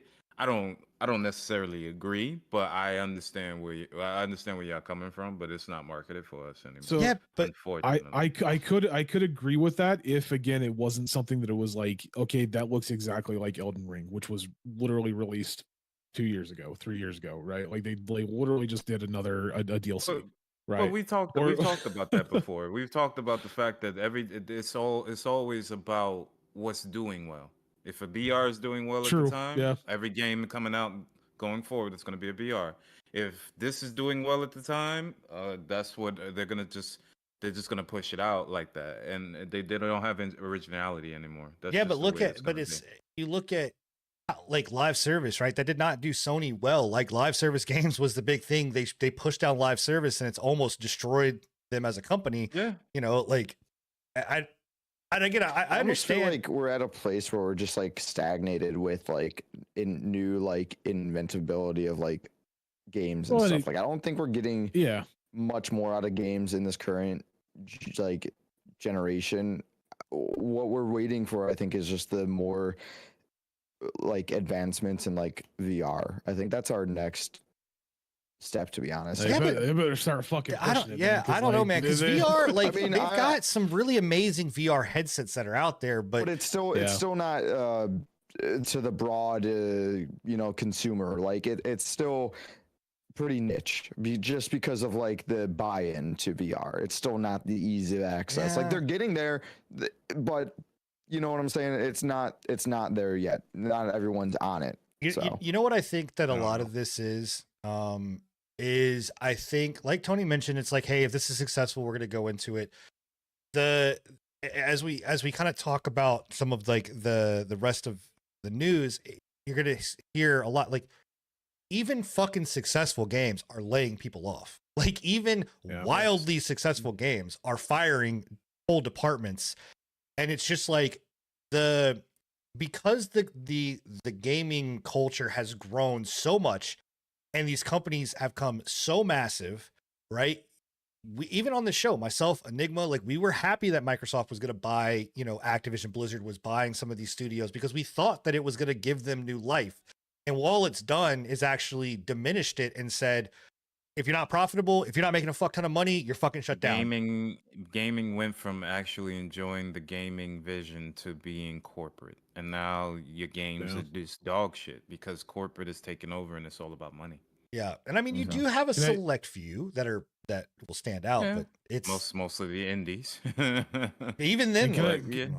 just talking about like going kind of harkening back to what you had said, Scruffy, where it's like the current generation of gaming feels very stale. It feels like we're just kind of waiting for the next big thing to kind of come along, right? Yep. When And all it we're comes getting down is to it, fucking remakes and remasters. that's what I was about to say. We're getting all Yeah. we're getting recently is just remakes, remasters, to the point of like, so they announced Days Gone. From what I've heard, great game. Never played it personally. Want to play it. Heard it was a great game. Literally released in 2019, right? I think we talked 2019. about this, correct? 2019. They're remastering Days Gone before we're getting a remaster of fucking Bloodborne. Yeah. What? Yeah. Well, I mean, What? look. Who and on top of that, nobody fucking asked for it. Yeah. Nobody asked for a Days Gone remaster. You're also getting things that, like, if we just let's just look at this right here, right? We're only going to look at just this little graphic right here and go through. So, okay, Metal Eden, sure, it's a new game. So I'll give it that.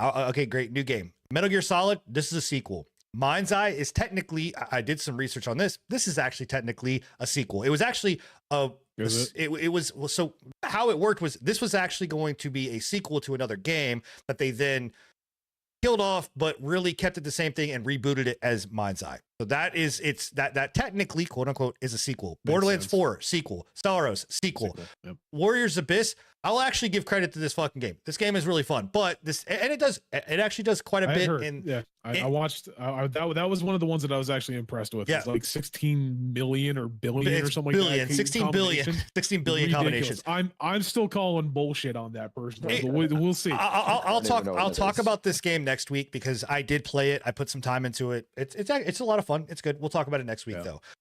Lost Soul aside, this is a sequel this is a sequel to a very, very old game that is now becoming a newer game. Shinobi, sure. Again, you're hard, but this is a remake of a fucking 30-year-old game. Sequel. Like same thing. It's just fucking. I mean, let's call it a sequel. Like, what the fuck are we doing? Like, we're just remastering, resequeling. Like, holy shit! Can we get something fucking new? Can we get something that is exciting? Like, But I get where you're coming from. But people are gonna go out and buy it. They only do this shit because people still go out and buy it. Then it's y'all's fault. Chat, it's your fucking fault. Y'all's fault. I'm blaming you. I mean, he's not wrong. The thing is. Wait, so you just bought a sequel? If they were legitimately losing money, no, right? I'm joking. Kingdom Come If they were Deliverance is legitimately great. losing money, why do they keep doing it? They're not losing money, apparently. Yeah, no, they're Last not. of Us has been fucking remastered and remade multiple times. Yeah, but that's Yep. I don't because people are. You're right because people are dumb enough to fucking keep buying. Like people are There you dumb go. enough to keep doing this shit or whatever else. But I promise you right now, what you're going to end up with is you're going to end up with the onslaught of garbage on top of, and we are quickly, this is not slowly, we are quickly getting there.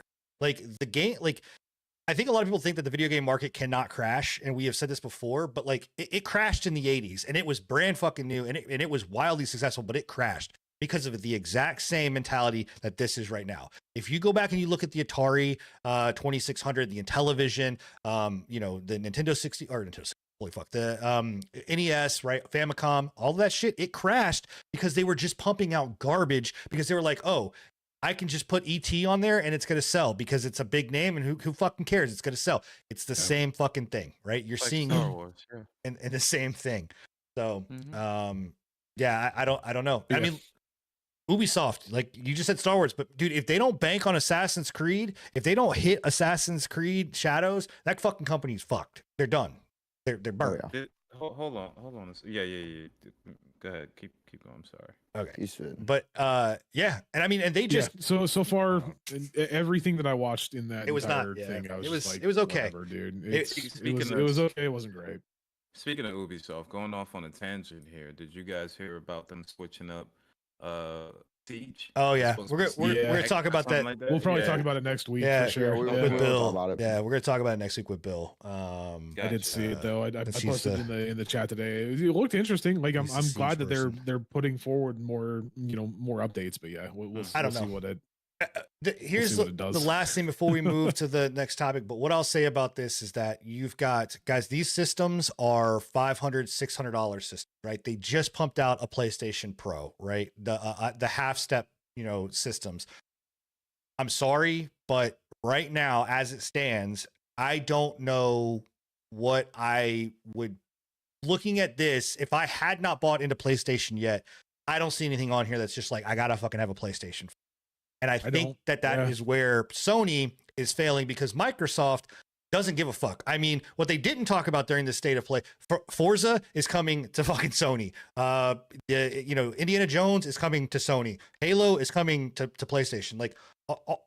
So Microsoft, it doesn't fucking matter where you play their games because they don't care. But Sony is like, where are you getting your games from? Like, what games am I looking forward to? And there was no first party shit.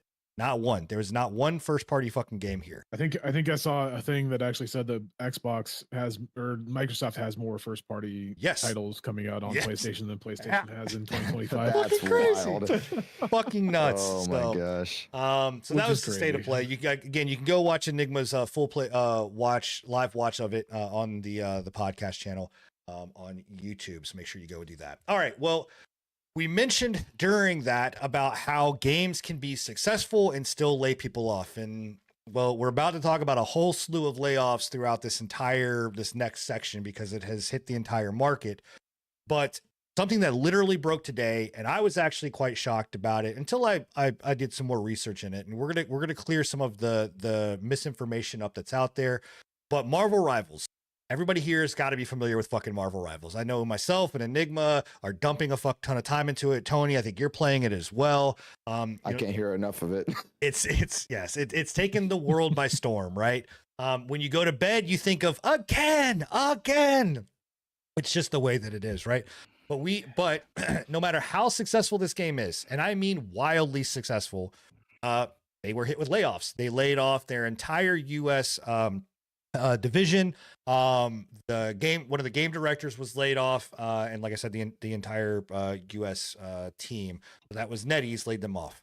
What I will say, because there's a lot of fucking misinformation, this was their localization team. This is not uncommon for a lot of games, especially that are live service games. When it comes to this, was not their main dev team. A lot of people are like, oh my God, it's shutting down. Oh my God, let's go back to Overwatch. Like, that's not what this is. This was literally like one of their game devs, which was mainly their dev for the localization side and the localization team, which can all be done by the team that is in China. That is where their main thing is. And no, this has nothing to do with fucking politics. No, this has nothing to do with goddamn tariffs. Yeah. No, this has nothing to do with Donald Trump or any of that kind of shit. It was literally just the kind of cycle the game launched in. Yeah, I am surprised that they laid off the team though, because it is a live service game. Because again, when we first came in and we started talking about it, like this is nothing new. Again, when it comes down to localization products for like the Eastern developments, right? A lot of times that's contract based. That's not they're not hiring entire teams underneath their umbrella, right? So like a lot of times it's contract based for a very specific amount of time or until the product is finished and shipped, right? So like this live product game, specifically finish. Yeah, but you don't need to do live service. The localization is completely done. So they like their job is done up until the point that new stuff comes out, and at that point they have enough localization that it's not. Yeah. Well, even then, it's not worth it. The most localization that happens is like I need a voice actor to do the voice lines, which most of the voice actors that do the lines anyway are speaking both language. So it doesn't really matter, and that can be done remotely. Like it doesn't have to be done in a studio. So it's sad. I'm not saying that it's something that I'm happy is happening, and I'm not happy to see it because again, Marvel Rivals is extremely fucking popular and extremely successful right now. Like they have 2 new characters coming out on the 27th that are going to make them, I guarantee you, or the 21st, that I guarantee you are going to make them a shit ton of money. Yeah, right. Yeah. Like that. Yeah. I do wonder it's though, if this is such a common thing, like why are we hearing about it now? Why is it being labeled as a layoff and why is it not? Because if it's just an end of contract, like because we don't know 100% that they were on contract. telling Right, so- telling So they somebody could in a have been hired headline on, that and a these could be contract legit is, layoffs then. Yeah. but telling somebody that a contract is happening instead of just saying, hey, somebody just got laid off, it doesn't make for headline news. Well, Well, and, You know what I'm and saying? again, Like, we don't know if it was a know yet. contract. Yeah, Again, we don't. don't know if it was contract specifically, but again, this is not something new in the gaming industry. But yes, I do agree with you on that, Tony. Telling somebody that, hey, we contracted these people out and their contract ended yeah. is a lot less click-worthy than entire team of Seattle and game developer or lead developer has been laid off by NetEase. Right. Sure. despite That's- incredible successful launch. Yeah, So yeah, like that makes that's for a better headline. the click rate for that headline versus contract ended for rivals, localization team. There's a little bit of a disparity between those click Yeah. rates. Yeah. I think that's mostly what I'm just wondering about. Like why did this come out now for this like Well, so team? Like, one, we don't know. Oh, I can say this Yeah. because I was in the job market, right? I got laid off in right before Christmas, and I was in the job market this entire time. I can tell you that NetEase was hiring, right? Like, and they were hiring in their Seattle office. So and it was not I did not see it. It did not state that it was contract work. It was full-time work. And what like these things come and go, and why we don't see it more publicized as a lot of these things. Like you see the layoffs, but also NetEase may have hired a fuck ton of people for this localization. They may have overhired for the localization. Again, I'm not giving them a pass, but it's just, this game is one of the top played games in the world right now, right? Like I think that's why it's such you're seeing a lot of Yeah. it is just because of how popular it is right now. It was like we can make a lot of money off of clicks on our website by stating that yeah, that's Marvel true. Rivals and NetEase, one of the most popular games out right now, really, laid off an entire staff, an entire section Yeah. of their staff. What's this mean for the game? I don't know. Yeah. Well, and also Yeah. too, I will say this is one of the things about our show. We do talk about almost every single layoff that that happens, or a lot of the layoffs that Try happen, to, at because least. we Yeah. try to as much as we can. We and care we've about got, 'em. we've got a few that are going to happen. But I can guarantee you right now that if Marvel Rivals sucked ass, guess what? There would not be this clickbaity fucking title or whatever else in layoffs. It just would have been like under the under the hood. swept under the rug. Yeah, but it's and yes, was it shitty that they literally launched their fucking mid-season Yes, it fucking was. thing? They had all of this promo, all this other kind of stuff, and oh, by the way, we're laying off an entire department. Yeah, that kind of sucks ass. That's not really done really well or whatever. And piss on NetEase for that one. They didn't handle it well, but there's some like I said, there was some misinformation about what this was. It was blown extremely out of proportion. And we wanted to kind of clear a lot of stuff up. But NetEase also was kind of in some hot water before that, because they also, had some shit with their seasonal rank stuff, where they were like, oh, half season, we're going to wipe everybody's rank and we're going to reset it. And then, you're going to have to grind everything back up again, to get the new rewards and whatever else. And, they threw this out there.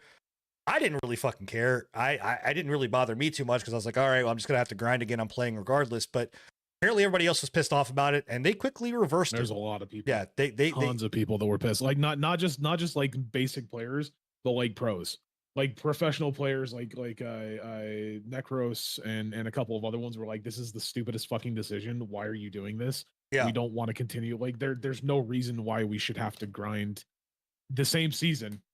Ranked in the same season. You're just halfway through the season. Yeah, Why are we getting? To me, if they were going to do this, they should have just made the fucking season sense. shorter. Like, just make the half. Yeah, make it, and instead that's of, the thing. Is just- like why make it one season and halfway? Just Yeah. fucking separate it out into it's a second season if that's what you want to do. Why did they? This season is long, bro. did they give a you can reason still for see this? The battle 90 pass is like days. 58 days on it. I- Yeah, man. What No, was the I reason believe they- behind this? for I what? believe they did give a reason inside of that, but you'd have So, to read it. The reason that they were doing half season was because they wanted new rewards and new stuff for this. So basically, whenever you get to a certain rank, you unlock a new skin for a character. This season it's Susan Storm. It's a color variant, right? And it's not something that's in the store. You can't just buy it. So you have to get to gold to be able to get the skin. Whenever you get to Grandmaster, you get an emblem. Whenever you get to higher up ones, you get a different emblem, so on and so on, right? So at the half season, and this is a fault of their own. They were coming out with 2 new characters, and they're like, "Oh, well, now we want to make it so that you're going to get a new skin for one of the new characters that's coming out." Well, it's halfway through the season, which they should not have done this. They should have just launched all the fucking characters together. But whatever. Yeah. So that's why they were like, "Oh, we're going to reset it so that you can get the new reward."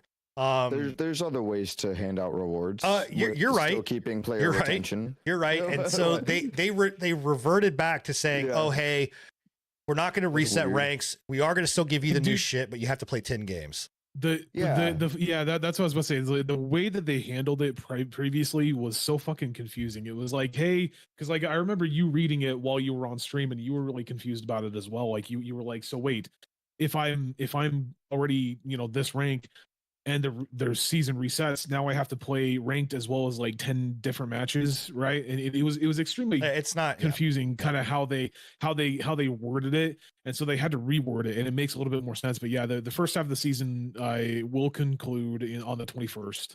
Apparently all crests of honor for those that hit Grandmaster and above are going to be divvied out. Yeah, so what they're gonna do is they're gonna give out the crests. Like I was at Grandmaster. I have since dropped because I'm on a fucking losing streak of like 10 fucking straight games. But I have dropped. So and I've got like if I get back to Grandmaster, I will get the crest, and then they're gonna change it to a new crest for the back half of the season. I can tell you right now, either the seasons are gonna be a lot shorter. They're gonna half season these things and make them two.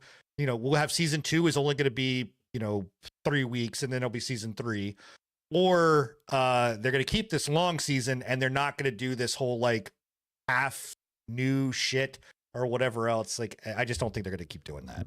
What I understood, I thought they would, if they continue doing what they're doing now, every new season, they're going to split in half, and they're going to drop 1 or 2 characters every half of the season. That was the roadmap that I understood they were going to do, because they had so many characters to be able to put in the game. Yeah, but I don't think they need to do this whole reset, or not reset, but like make it so you get new crest and new shit. Like, who gives a like? I don't think they need to do that, but I'm talking about just the characters. And they can do a mid-season update. That's fine. Warzone, Call of Duty does that with like their season 1, then they'll do like season 1 reloaded. But they won't reset anything. They'll just add.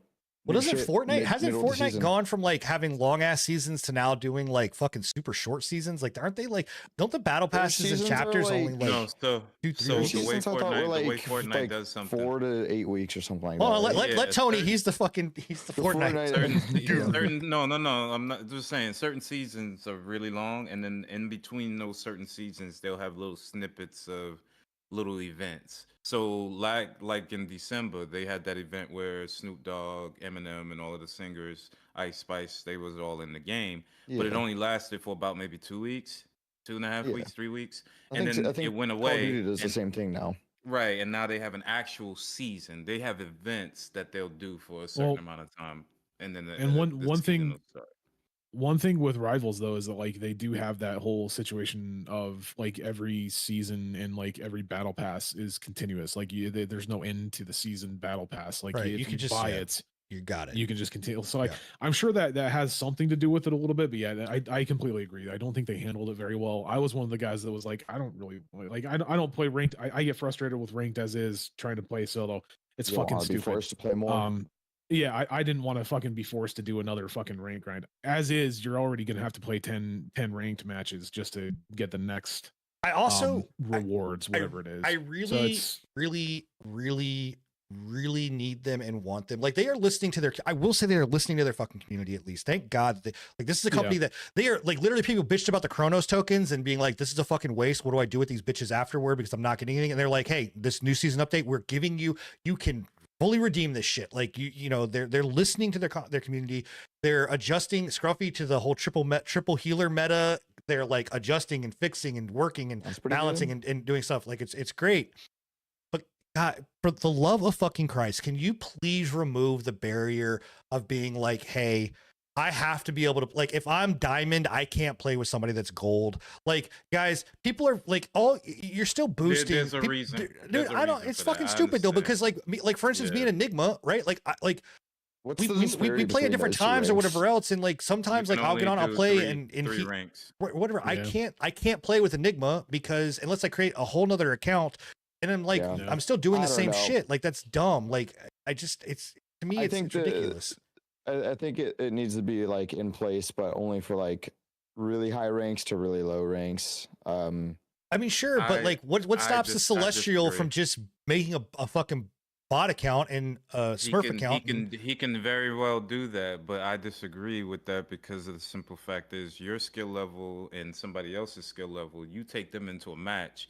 Not to say that you can carry in this game, but there are certain characters if they're really good, a Spider-Man or a fucking Black Panther can change a match. Yeah, Like, I mean, I just mean, depending- I understand saying. that, but like that doesn't stop. But like at the same time, it's my choice to say, hey, I'm going into this, or Enigma stepping into like, you know, a grandmaster or whatever else. Like, and I don't think I that understand skill where you're coming means anything. from. A lot of this stuff sometimes just comes with the luck of the draw. I'm a phenomenal fucking player. I'm gone on a 10-game losing streak because I can't fucking get teammates that are not fucking brain dead. Like, I'm not taking that away from you, but you know, with your casuals, if they see a grandmaster in there and they're a silver rank, what you think they're gonna do?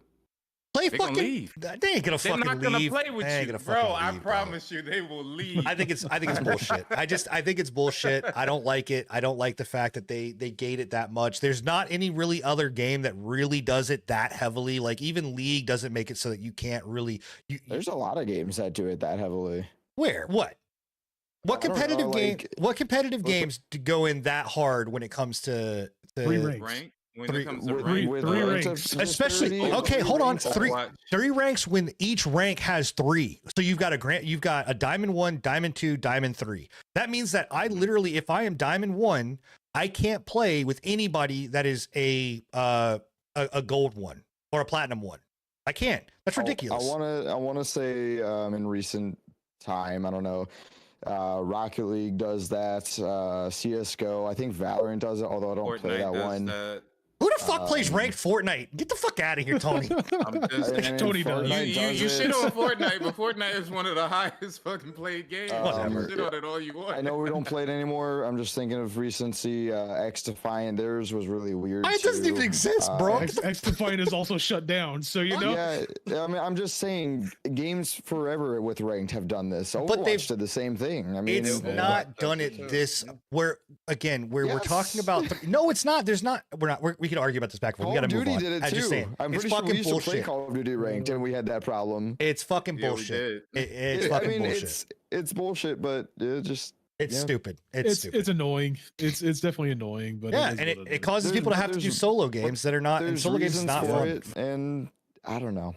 Like it's just not. I love the game, and I'm doing solo, and I would have ripped my toe off and shove it up Bro, you my eye you socket. think that's bad? You're playing with grandmaster players. I'm playing. Dude, with I'm gonna fucking tell you gold, right my now, guy. it doesn't fucking matter. I have got. Enigma's stuck in Elo hell right now, dude. Like, I literally had a Jeff that was only DPSing and ulted to grab his entire team and shoot us off the map over Nice. and over and over again. Been It there, does done not that get multiple times. fucking better.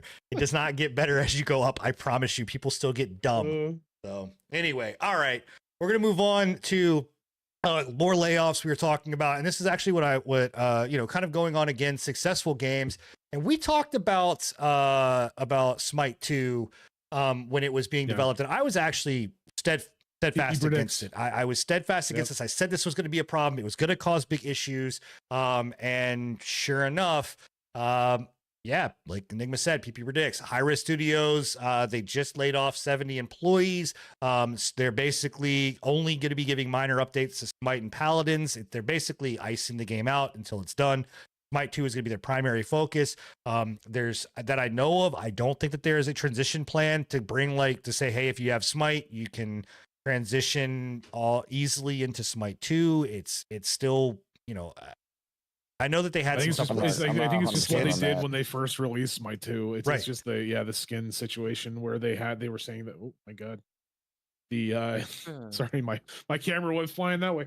When they said that they were going to transfer over like half of the amount for skins that you already purchased. I think that's the only thing that they've done for Smite 2, if I'm not mistaken. It's hard to be a game developer these days, bro. Like you mean be a game developer? It's hard to be a gamer, bro.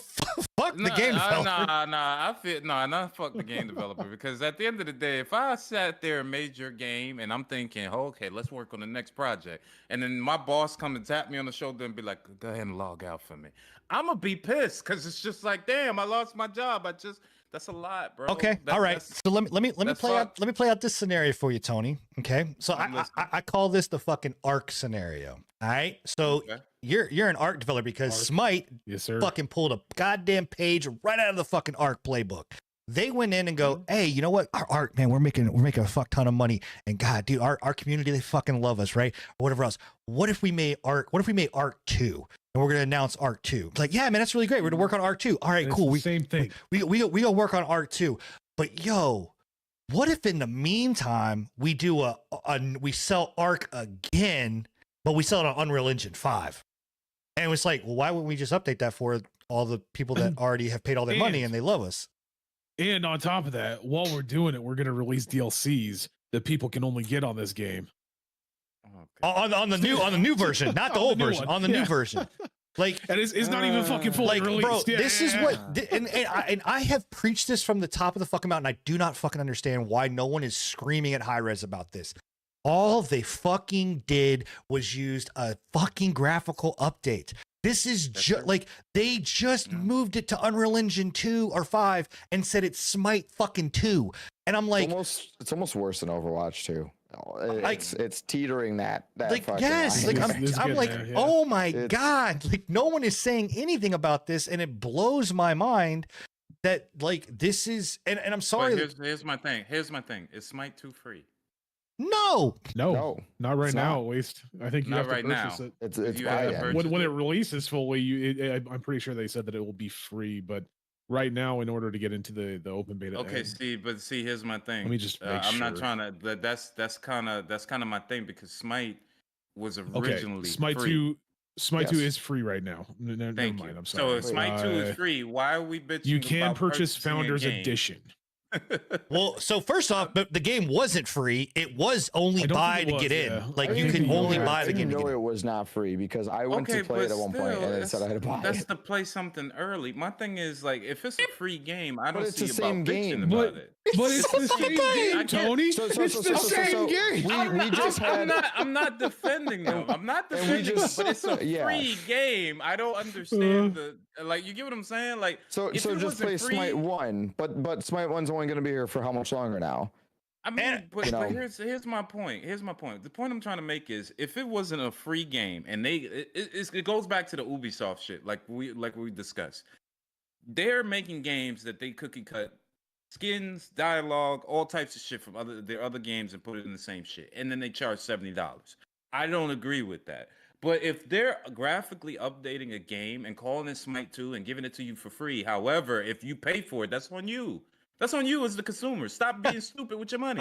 That's your fault. That's not nobody else's fault. That's yours. Yeah. Stop being stupid with your money. Wait for it to be free. It definitely wasn't always free to play. I don't know when they released it free to play, but it was just buy-in for like many months. I would imagine. Yeah, because when we talked about it the first time, that was one of the contention points. Was like, but then what about like on the other hand of this sequel, thing we're talking about here, you have PoE 1 for the longest time free to play, and then they release a PoE 2, but that is a brand new game with completely overhauled like engine. It's a completely different fucking game. It's a completely different game, and on top of that, they're charging for it, but you're buying a new game. You're buying into a new game that's going to be free. On top of that, all the skins that you bought in PoE 1 are coming over to PoE 2 for free. You're not having to repurchase the skins that you already purchased with half of the value that you got. In Smite 2, when I played it, the skins that I did purchase from Smite transferred over. There were certain skins that did not. Yeah, some of them did not, however. But they said that would come with time. I wasn't so like into it to the point where I was just like, oh, okay, well, now I'm gonna have to purchase this game, and then I can't get my skins that was in the first game. If They must memory have serves they right, must have changed. They must have changed something because when we first reported on it, the Smite 2, the transfer between Smite 1 and Smite 2, It at wasn't that there. point, No, it was there. They were just saying that all of your skins, we will be transferring over as many of them as we can. as many. I But don't you're think still all. going to have to purchase. You're still going to have to purchase. You're only going to get half of the amount of coins, whatever it is in Smite 2. You're only going to get half of the value of the skins that you purchased already in coins to purchase skins in Smite 2. So they must have changed that if that's the case. That's if what they said. I'm gonna have to check that because I don't like. I remember having some of I'm my like- skins in two. I'm like 100% sure. I'm a fucking nail in the coffin this whole goddamn thing. A fucking graphical update is not a goddamn sequel to a game. I'm fucking sorry. It is the same fucking game. You can't just put bro, I cannot go out of my car right now. I can't paint my fucking son's busted ass 450,000 mile vehicle that's gray, put a fucking brand new coat of paint on that bitch and say, hey, this is the new 2025 model. But it don't work like that. Like, some car with 450,000 miles on it. Because dude. I'm not Smite 2 devs. I'm not charging for fucking graphical updates of me, bro. Every time you come to my stream, I'm not giving you a graphical update and charging you for it. But you can't use your Prime sub. Anyway, no, I'm just saying this is bullshit. Like, this is fucking bullshit. Yes, I don't give a fuck whether it's free or not. Yeah. Like, it's fucking bullshit that I get it. I don't know, man. This could have just been a Smite up. Like, again, WoW does this at least. WoW's like, hey, we're gonna update our system. I mean, WoW charges every single month for their game, but they update their system. Right here, this was January 16th, 2024. Skins from original Smite will not transfer to Smite 2. Players will need to repurchase them at a 50% discount using a new currency called Legacy Gems. This decision was made due to extensive work or required to port skins to the new game engine. Oh well, I haven't played Smite since last year. That's some fucked up. Yeah, that was January 16th. Now you see why we're angry. This is bullshit, bro. That was not what was said last year. They just did that last month. I haven't played Smite since last year. So no, this was from January 16th, 2024. Yeah, I thought it was 2025. 2024. No. This is old news. This is it was not yeah, good, we man. reported on this when it first came down. So they have game has over 1,600 skins. They do not intend on bringing all of that back. Smite players will unlock a tier 4 and tier 5 skin of their choice. 11 skins to completely free. Yeah, so they're giving people like 11 base skins completely free, but yeah, they're not giving you like they're giving you basically currency, 50% of the currency that you purchased, basically. With this news, I would be absolutely pissed too, being like a Smite 1 player owning like a fucking huge ass account of skins and everything, because now not only are your skins not going to all be ported over, you have to buy the ones that you want at a half price. You'll still have to pay money. And that's barring if your skin that you want actually goes over.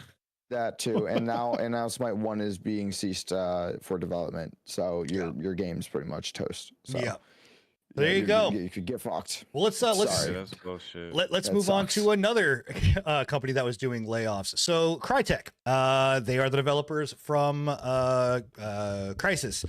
And they also laid off around 15% of their staff, which was basically 400 employees. The layoffs did affect development teams and shared services. They obviously say this is not easy to make. After putting the development of the next Crysis game on hold, which is really sad because we haven't gotten a new Crysis game in a long time. That's what I was the most sad about, is like I was actually kind of looking forward to a new Crysis game. But if you are a Hunt Showdown fan, well, you're going to continue to get Hunt stuff, and that's going to get Hunt. It's a very fun game. It's very good. I'm not going to. You can tell that's their main focus. That's right. That's for sure. And I understand that they're not. The only problem that I have with that is like Hunt Showdown 1896. That's the new one, right? What's the same? Right. It's just the next. They're not doing a high res version where they're going to charge you $30. Yeah. It's just so they've ever since they did that when they released the 1896 like whatever they did with it, it's like a new re-release. Yeah, it's update graphics engine, update new stuff. They're doing okay. Like I'm not saying they're doing bad, but like 17,000 for their 24-hour peak, which is actually pretty decent. 7,000 pretty decent. I mean, they've got right now on the 12th they had like 12,000 players. Oh, not too bad actually. Yeah, 21,000 as of the 16th. Yeah, I think that they've been just a very steadily like growing game. Like nothing drastic. It makes sense, man. Because Hunt Showdown's a live service, isn't it? Yes. Like you buy skins in it and shit. Yes, so it makes sense. I mean, again, I just, to me, what this screams is again overhiring, overbloating, and they're cutting, and it sucks because again, this is now 400 more people that are laid off in the industry, right? Estimated 15% of their 400 employees. Oh, okay, of their 400. Sorry, 15% of their 400. So what? Yep. That's 10%, 40, 50. So that's about 45, 60 people. Yeah. So 60 people. Sorry, it's still 60 people. Like that's a lot. It's still 60 people losing their jobs. And I get that a company has to, they have to make money. They've got to be profitable or whatever. But you can also make smart hires. I guess somewhat of a silver lining in this is like they are doing it good by those people and offering affected employees severance packages as they should, but also career assistance services to help them further find another career. So that's more than other companies do. Yeah. Here's what I will say, because I think this is like the last thing about layoffs, and then we're gonna go to the last little bits about the news. Is I want to give a warning, right? I want to give some advice, because as someone that has spent the last, I don't know, since 2018, so almost 10 years, in this industry, right? So we've 7 years in this space professionally, right? I've been in the industry for about 16 years, but 7 years professionally in this space.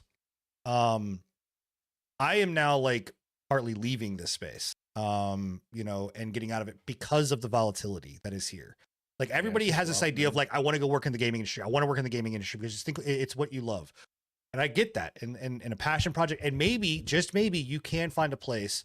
Like we have community members. I have someone that is in my chat all the time that they work for a company that has been around since for a while, and they've taken great care of them. That's awesome. But they're unicorns.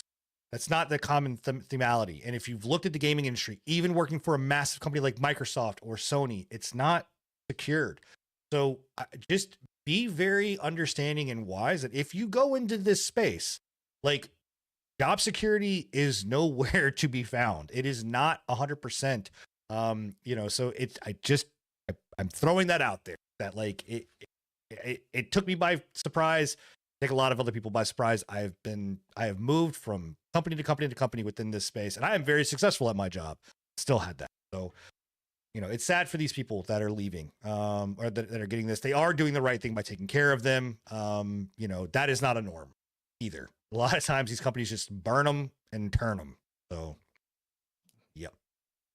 But we're not getting a Crisis 4 anytime soon, and that's sad. Sucks, man. As well, because I'd like to see a Crisis game. I was looking forward to that. Yeah. So on the the whole news about people getting kind of burned and turned, and companies making good decisions or bad decisions, why the fuck is it that people that make really dumb decisions still end up getting able to fucking get hired at these massive companies and ruin other fucking games? They call it failing upward. Can I fail upward? Can we fail upward? The Pre-Patch Podcast is open to failing upward, guys. I promise you, we'll burn this whole bitch to the ground if we can get come back. I don't get these next two, man. Like it makes, I don't know. Oh yeah, by the way, we're talking about Microsoft, the Concord, the marketing director, the marketing. The marketing and operations director of Concord,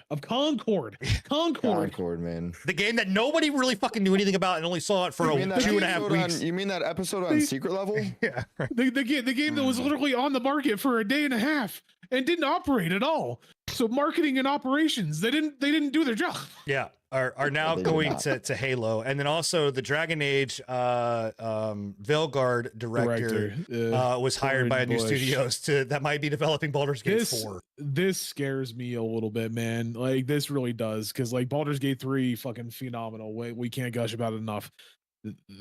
I am really scared about that right there. We don't know what their what their role is. It's rumored that they will be confused. developing Baldur's Gate 4. I'm confused about that. I thought there was going to be no Baldur's Gate 4. There's not going to be a Baldur's Gate 4 from Larian. Baldur's Gate 4 is still in development. They like the Baldur's Gate as a franchise is owned by Wizards of the Coast, right?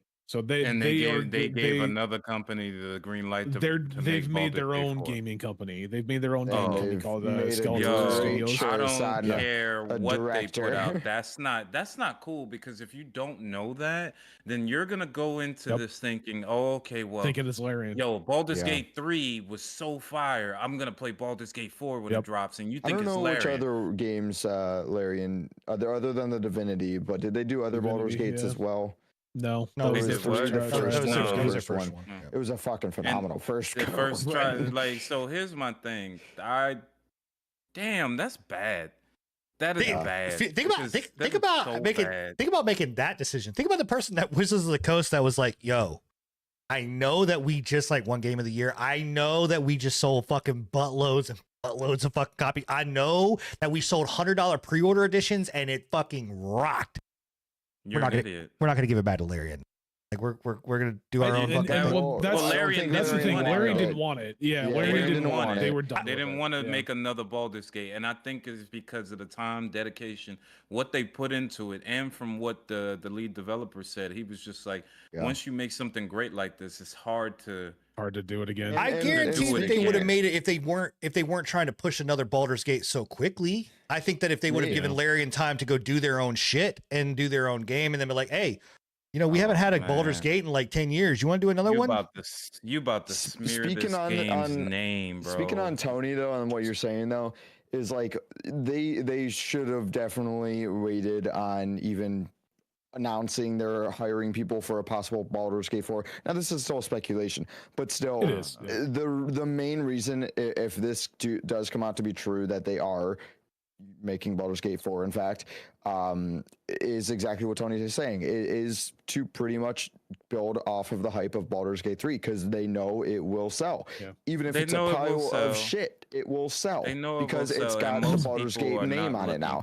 Not that it wasn't it was always an established name, yes, but the success of Baldur's Gate 3 is just going to propel it even further in sales. 100%, you know? And only a certain people are looking at the developer. Everybody else, most casual gamers are looking at the name of the game. If Baldur's Gate 3 did well and is pushing numbers and is still doing well to this day, people are going to be like, damn, 4 is coming out. We gotta buy it. That's why they're jumping on this so fast. That's my imagination. The worst part about it is that this person, Corin Bush, has shown that they are completely capable of ruining a franchise. They did it for Dragon Age. They're like, and they'll do it again. I don't see Dragon Age doing another. I don't see another game coming out for. Well, hey, maybe this speaks really well for everybody that's looking for the new Mass Effect game to not get fucked up. So, don't do that. Don't do that. Still worried about that. I'm worried. This really worries me. When I saw this, I was just like, dude, these two people. How do you fail so successfully upwards? Like you're becoming. And in this one too, like with Halo, like Halo is not in a good spot. Microsoft needs to very much do something extremely successful with Halo, or that is done. It could be burned into the ground. And so I don't know, man. Like, especially Concord. Like, at least I could say that Dragon Age came out, and I can't say it was successful, but it launched. It has been out. At least they sold some copies. They sold stuff, you know? Right?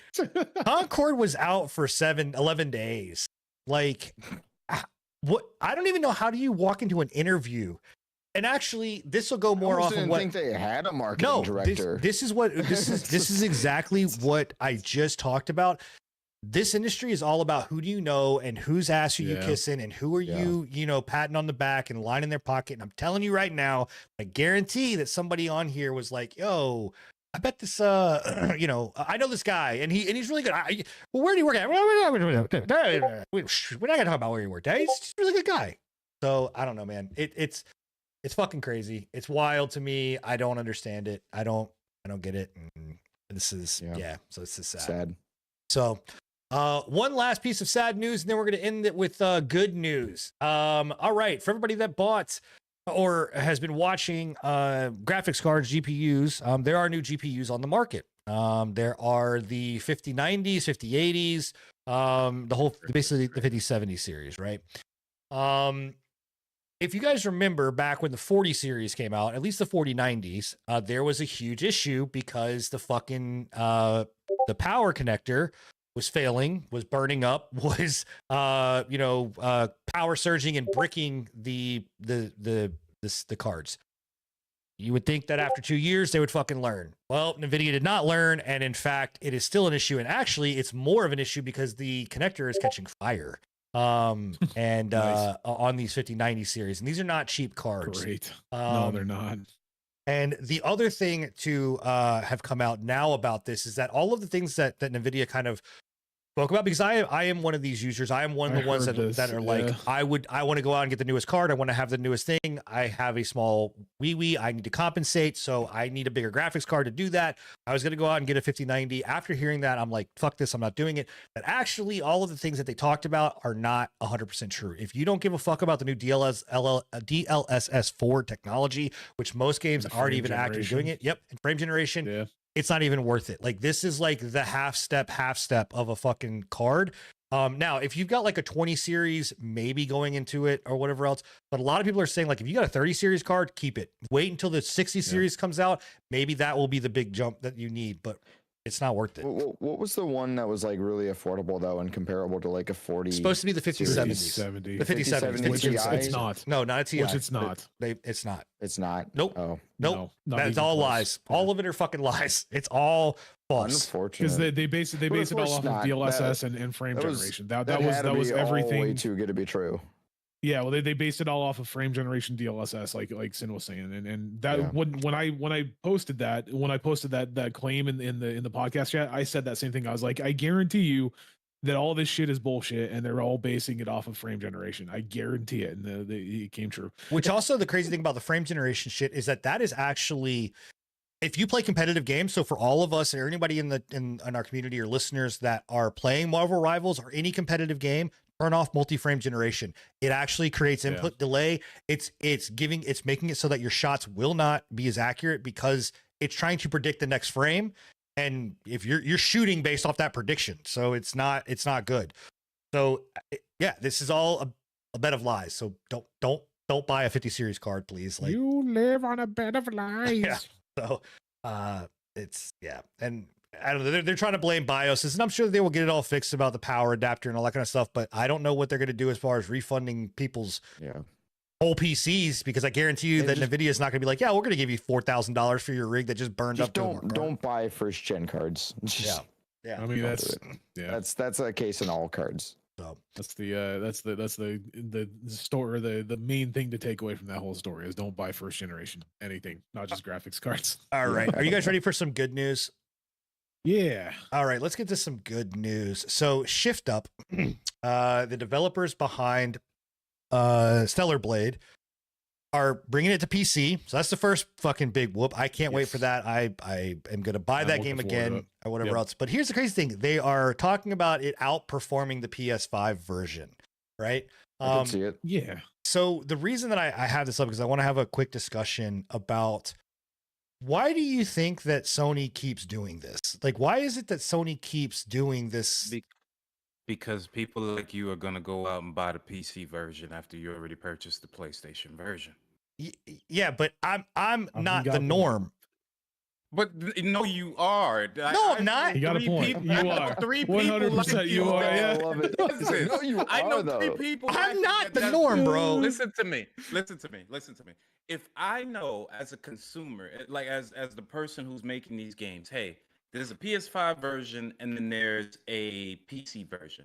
I'll get you on PlayStation version because that's all there is to play it on. You probably got a PlayStation and a PC. You only can play it on your PlayStation. Play it on a PlayStation version. I know that it doesn't come graphically intensive, but I know later on I'm gonna make this game again, and you're gonna buy it because you want it to look better. There's plenty of games, Sony, that I have bought before Damn, he just on a read you console like a and book. I've not bought on my PC. I'm not even trying to Damn. call you out, Sin. I'm Motherfucker, you call me directly out. What are you talking about, bitch? Yeah, You I- said Tony, directly yeah. me. He names Don't words let and him interrupt everything. you, Tony. Preach it. They do this shit every time, and because people go out and do it, they're gonna continue to do it.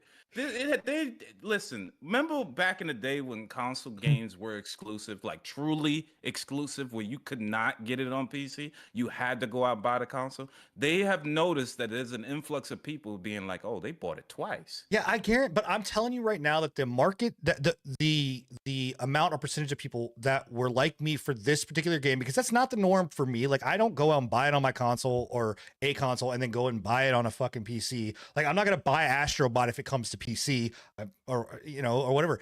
But that percentage is extremely low. Like, Enigma did not buy a PlayStation to go play fucking Stellar Blade. Trophy doesn't buy a PlayStation to go play Stellar Blade. But It's not- I'm a very far like I wouldn't buy a PlayStation even if. Like, But most I've PC not bought a most PlayStation people that have regardless, high-end so it's- PCs or mid-level PCs or any PC that is around the same cost of a PlayStation are not going to go out and buy a PlayStation 2 because their exclusives So- aren't Yeah. big enough. So can I ask you a question? If Sure. Marvel Rivals was a PS5 game only, Yeah, you would have bought it. You would have bought it, right? so it's free. N- Are you Okay, saying hold on, if hold the on. game? Wait, are you saying if Okay. the game costs money? If the game costs money and it was only PS5 exclusive, Absolutely you would have not. bought it. Absolutely fucking not. Yes, You you wouldn't- No, it's you not. wouldn't You have want bought to? it. You want to know? fucking No, it's lie to not. you. No, it's not. You want to know why? Hold on. Hold on. Do you want to know why? You look you in the No, eye, because bro, I you don't say play- no. I am not going to do it. That's One, fine. because you're talking about a competitive game. I don't play competitive fucking games like Oh, that on my shit. on a controller. Like, I just don't. No, but Fair, so but it's if it's a game Marvel. that I don't you give a fuck. really want, if it's a game that you really want and it's only exclusive to that system, you're gonna buy it. And then when it comes out on PC, depending on the person, if they want a graphical update or to look better, or because they're mouse and keyboard, you're god tier mouse and keyboard players, you're gonna buy it for the PC too. I'm just They- saying they that have that to percentage is a lot recognize it. lower. I'm not. I'm just saying, why not capture fucking the bigger audience, the better audience, or whatever else. Maybe not better. I'm gonna piss off a lot of people. The bigger No, audience. definitely better. The bigger Definitely the the better. bigger audience. Why Oh, not shit, that just was go funny. ahead and say, hey, we're releasing these games on PC? Now, I will say Sony during the state of play, almost all, but they weren't, but well, this is third party too. Those games, all we're saying, well, actually, I take that back. I think No, that some of them. didn't we say they didn't say it on there a lot of them that they were a going lot off of, PC. a lot of them, and like, you had to- like that. you had to that- find that it. Warriors one. That Warriors one said only PlayStation, and then but It then was I on found out Steam. It was on Steam. Yeah. So like, So they didn't advertise that. so like, why not just bring it out to both, man? Like, I'm just saying, this is ridiculous. Because I can charge you. It's about money. I can charge you I twice. yeah no I, Oh. I agree with him. It's not just that you can charge, they can charge you twice. It's that they can possibly get little second- Timmy yeah. that doesn't have an Xbox. Like me, I don't have an Xbox.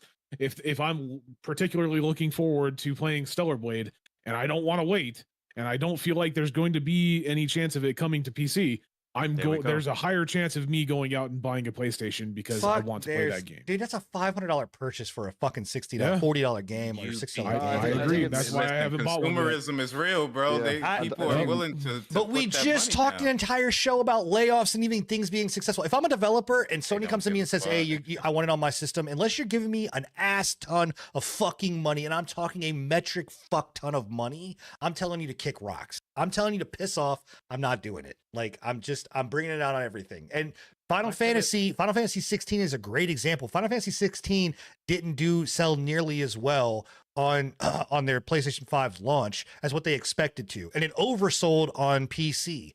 Like, but it was considered a failure. Square Enix looked at it as a failure. It's a failure on their sheet. Like, And you know what's profit and so loss sheet. funny? I've had at least several people tell me that they were going to purchase the game again on PC.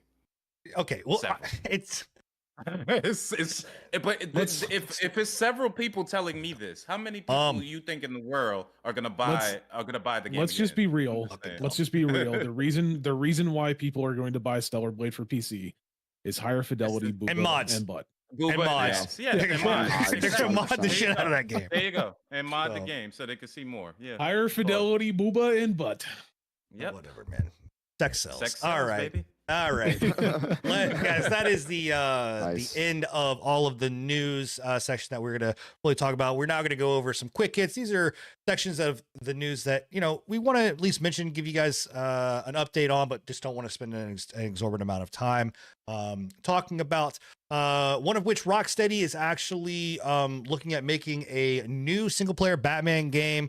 But the Wonder Woman game is like struggling. I don't know. Warner Brothers doing whatever else, but remember, Rocksteady is right off the heels of Suicide Squad. I was gonna ask, isn't Rocksteady right off the heels of a failed Suicide Squad? Yes, That's they a are. little, that's a little, They are. This is going that's back a to little the. worrying. This is going back to the Arkham series. This is going to be in the Arkham universe, all of that kind of stuff. So maybe there's a redemption arc there for them on this one. I can guarantee that if they don't hit on this, they will fucking be one of the new ones that we will talk about it closing down. Oh no, I don't doubt it. I'm and surprised done. they didn't get closed down for fucking Suicide Yeah. Squad, man. That was So They're hanging on by dear life. So there's a, the redemption arc there. Report that 2009's Call of Duty Modern Warfare 2 is heading to Xbox Game Pass. That was a weird one. Kinda- Sure, yeah. Congrats on that, I Yeah. guess. I mean, you guys shut Great down. game. One of the old CODs that actually matters, but yeah, no, I don't know. Well, remember that they shut the Activision fucking cease and desisted the free game that was going to come out. that mod or whatever. Mod, yeah. yeah. Well, that was the mod. That was, but yeah. Anyways, the weird thing to me is like that game right now, like it's still servers are online on Steam, but it's riddled with hackers and like Of course it is. like severe hackers that actually Yeah. can cause like security breaches in your system and hardware. So Anonymous Rabbit, what the fuck are you doing? Someone is highlighting the fuck out of the doc. And now Anonymous Wombat. Guys, I can't read it. Your shit's in the way. All right. Ubisoft that said Ubisext. That said Ubisext cheats. All right. Ubisoft CEO says that the game plan is to focus on oh my god, on live service games and open world games. Guys, hasn't that been your fucking focus the entire fucking time? Ubisoft is gonna be done. Ubisoft is gonna be done. 2026, they're not gonna exist anymore. I'm calling it. I'm just calling it. They're not gonna be here anymore. Yeah, this whole thing is crazy to me, considering again we've seen they've tried to go down the whole live service focus route year after year already, and it's not worked. So naturally, let's continue to do the same thing that's fucking made us so that we're possibly getting shut down. Yeah, That makes a well, lot hey, of sense. It's all right. Insanity is beating yourself against a fucking brick wall, expecting different Doing the results. same thing over and over again, expecting a different result. Yep. Riot has removed Hextech chests. This actually happened about 2 weeks ago. If you're not familiar, Hextech Pretty chests crazy. are the way that you would get things in the game for free. You could just play the game, Yeah. earn like tokens or shards. Hextech You would keys. then, Hextech keys, but you would earn the shards. You could then dismantle them, open up a Hextech box, and get permanent things. They have removed that. Kind of sad because I don't know there's any other way to really get free shit now in that game. There's not, I Yeah. don't think. Unless they seasonal plan on stuff, I adding guess. something. I think, actually, I don't know. I have not played League in a minute, so and neither have I. I don't know. I but don't think it's- their new season's doing well. Honestly, like I was really stoked for their new season, but I don't think it's doing that well. Also, considering with Riot news, the MMO.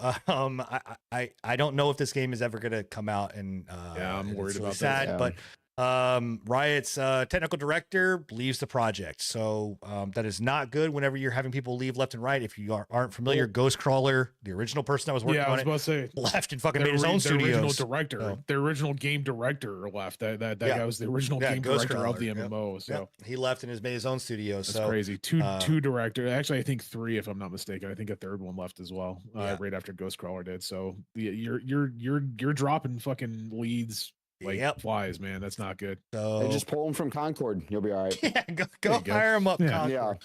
Yeah. Warhammer Space Marine 2's latest update adds a much requested FOV slider and a new PvP map and Good. more. Yes. FOV slider's big. Yep. FOV slider needed it, man. That game Yeah. made me sick playing it half the time. And last but not least, E3's coming back, baby.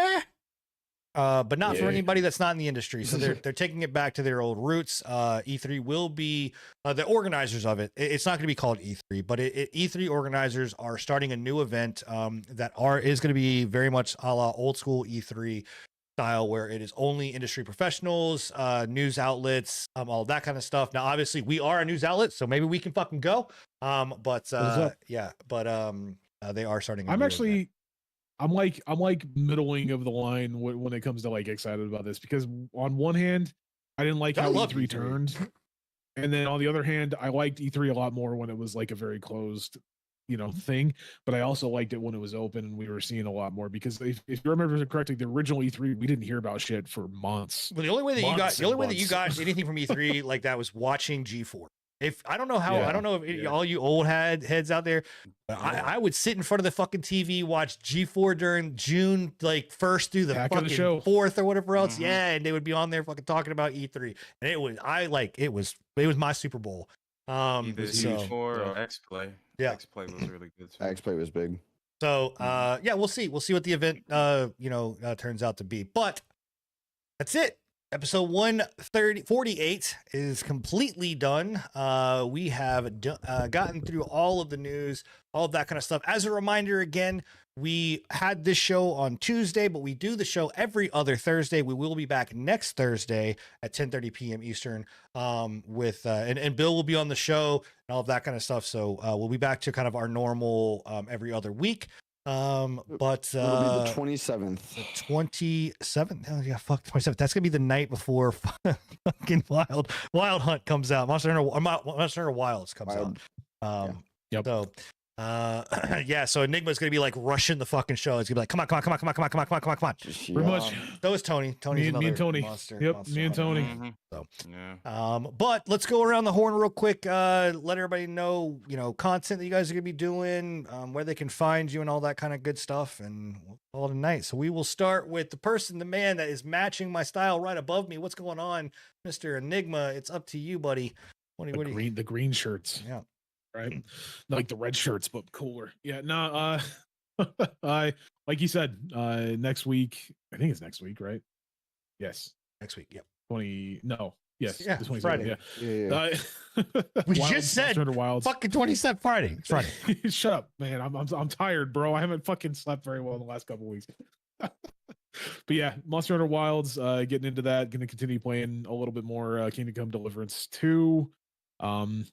Back in the 2-week phase for Minecraft. We've been playing a nice. Horror mod pack, so been dealing with that bullshit. Other than that, just doing the same thing I always do. I'm trying to put up more streams on the podcast channel as much as I can. I finally, I think, fingers crossed, got my shit figured out with the lag and everything like that. Yeah. So yeah, that was really pissing me off a little bit. So. Nice. Look forward to that. Maybe if I can, I'll throw up a couple streams over the weekend, next weekend, and we'll do some Monster Hunter Wilds, maybe with me and Tony if he's around. So sweet. All right, Scruffy, what about you? Well, mostly been pretty busy with some IRL life stuff, but I do have some plans, not this weekend, but the following, also that same weekend that the Wilds come out, that they'll be playing, to play some rage bait games, which are like the rage bait. Yeah, that's the new term for them. I just learned that actually. Like the chain together, like the okay. I want to play that glass game, bro. That glass game looks fucking amazing. Is on there. So yeah, and so I'm gonna get some peeps together, and Sin, you're more than welcome to join. We'll play some of those games that weekend there. I still say we should all play fucking Chain together.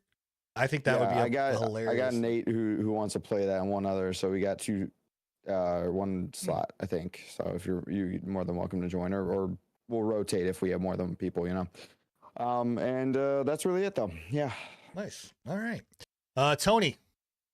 For me, I haven't really been gaming as hard as I used to. I'm trying to get back into the gaming space. I'm going to possibly be trying to stream next week. Ooh, shit. Due to the fact that Monster Hunter Wilds is dropping. The only other games that I have been playing lately have been Orcs Must Die, Death Trap. It's a lovely game. I I love saw you that game. playing remember. that. I remember really, those. it's really good. I'll probably stream a little bit of that next week so people can understand what that's about. And I will get back into this whatchamacallit, that medieval game you guys Kingdom was Come talking about. Deliverance 2. Kingdom Come Deliverance too. Yeah. I can't. This escaped me. But Kingdom Come Deliverance 2, and I'm also back into Baldur's Gate as well, due to the fact that they just updated the game again. So, yeah, those are the games that's on my radar right now. You know, Nice. you know what? You know what?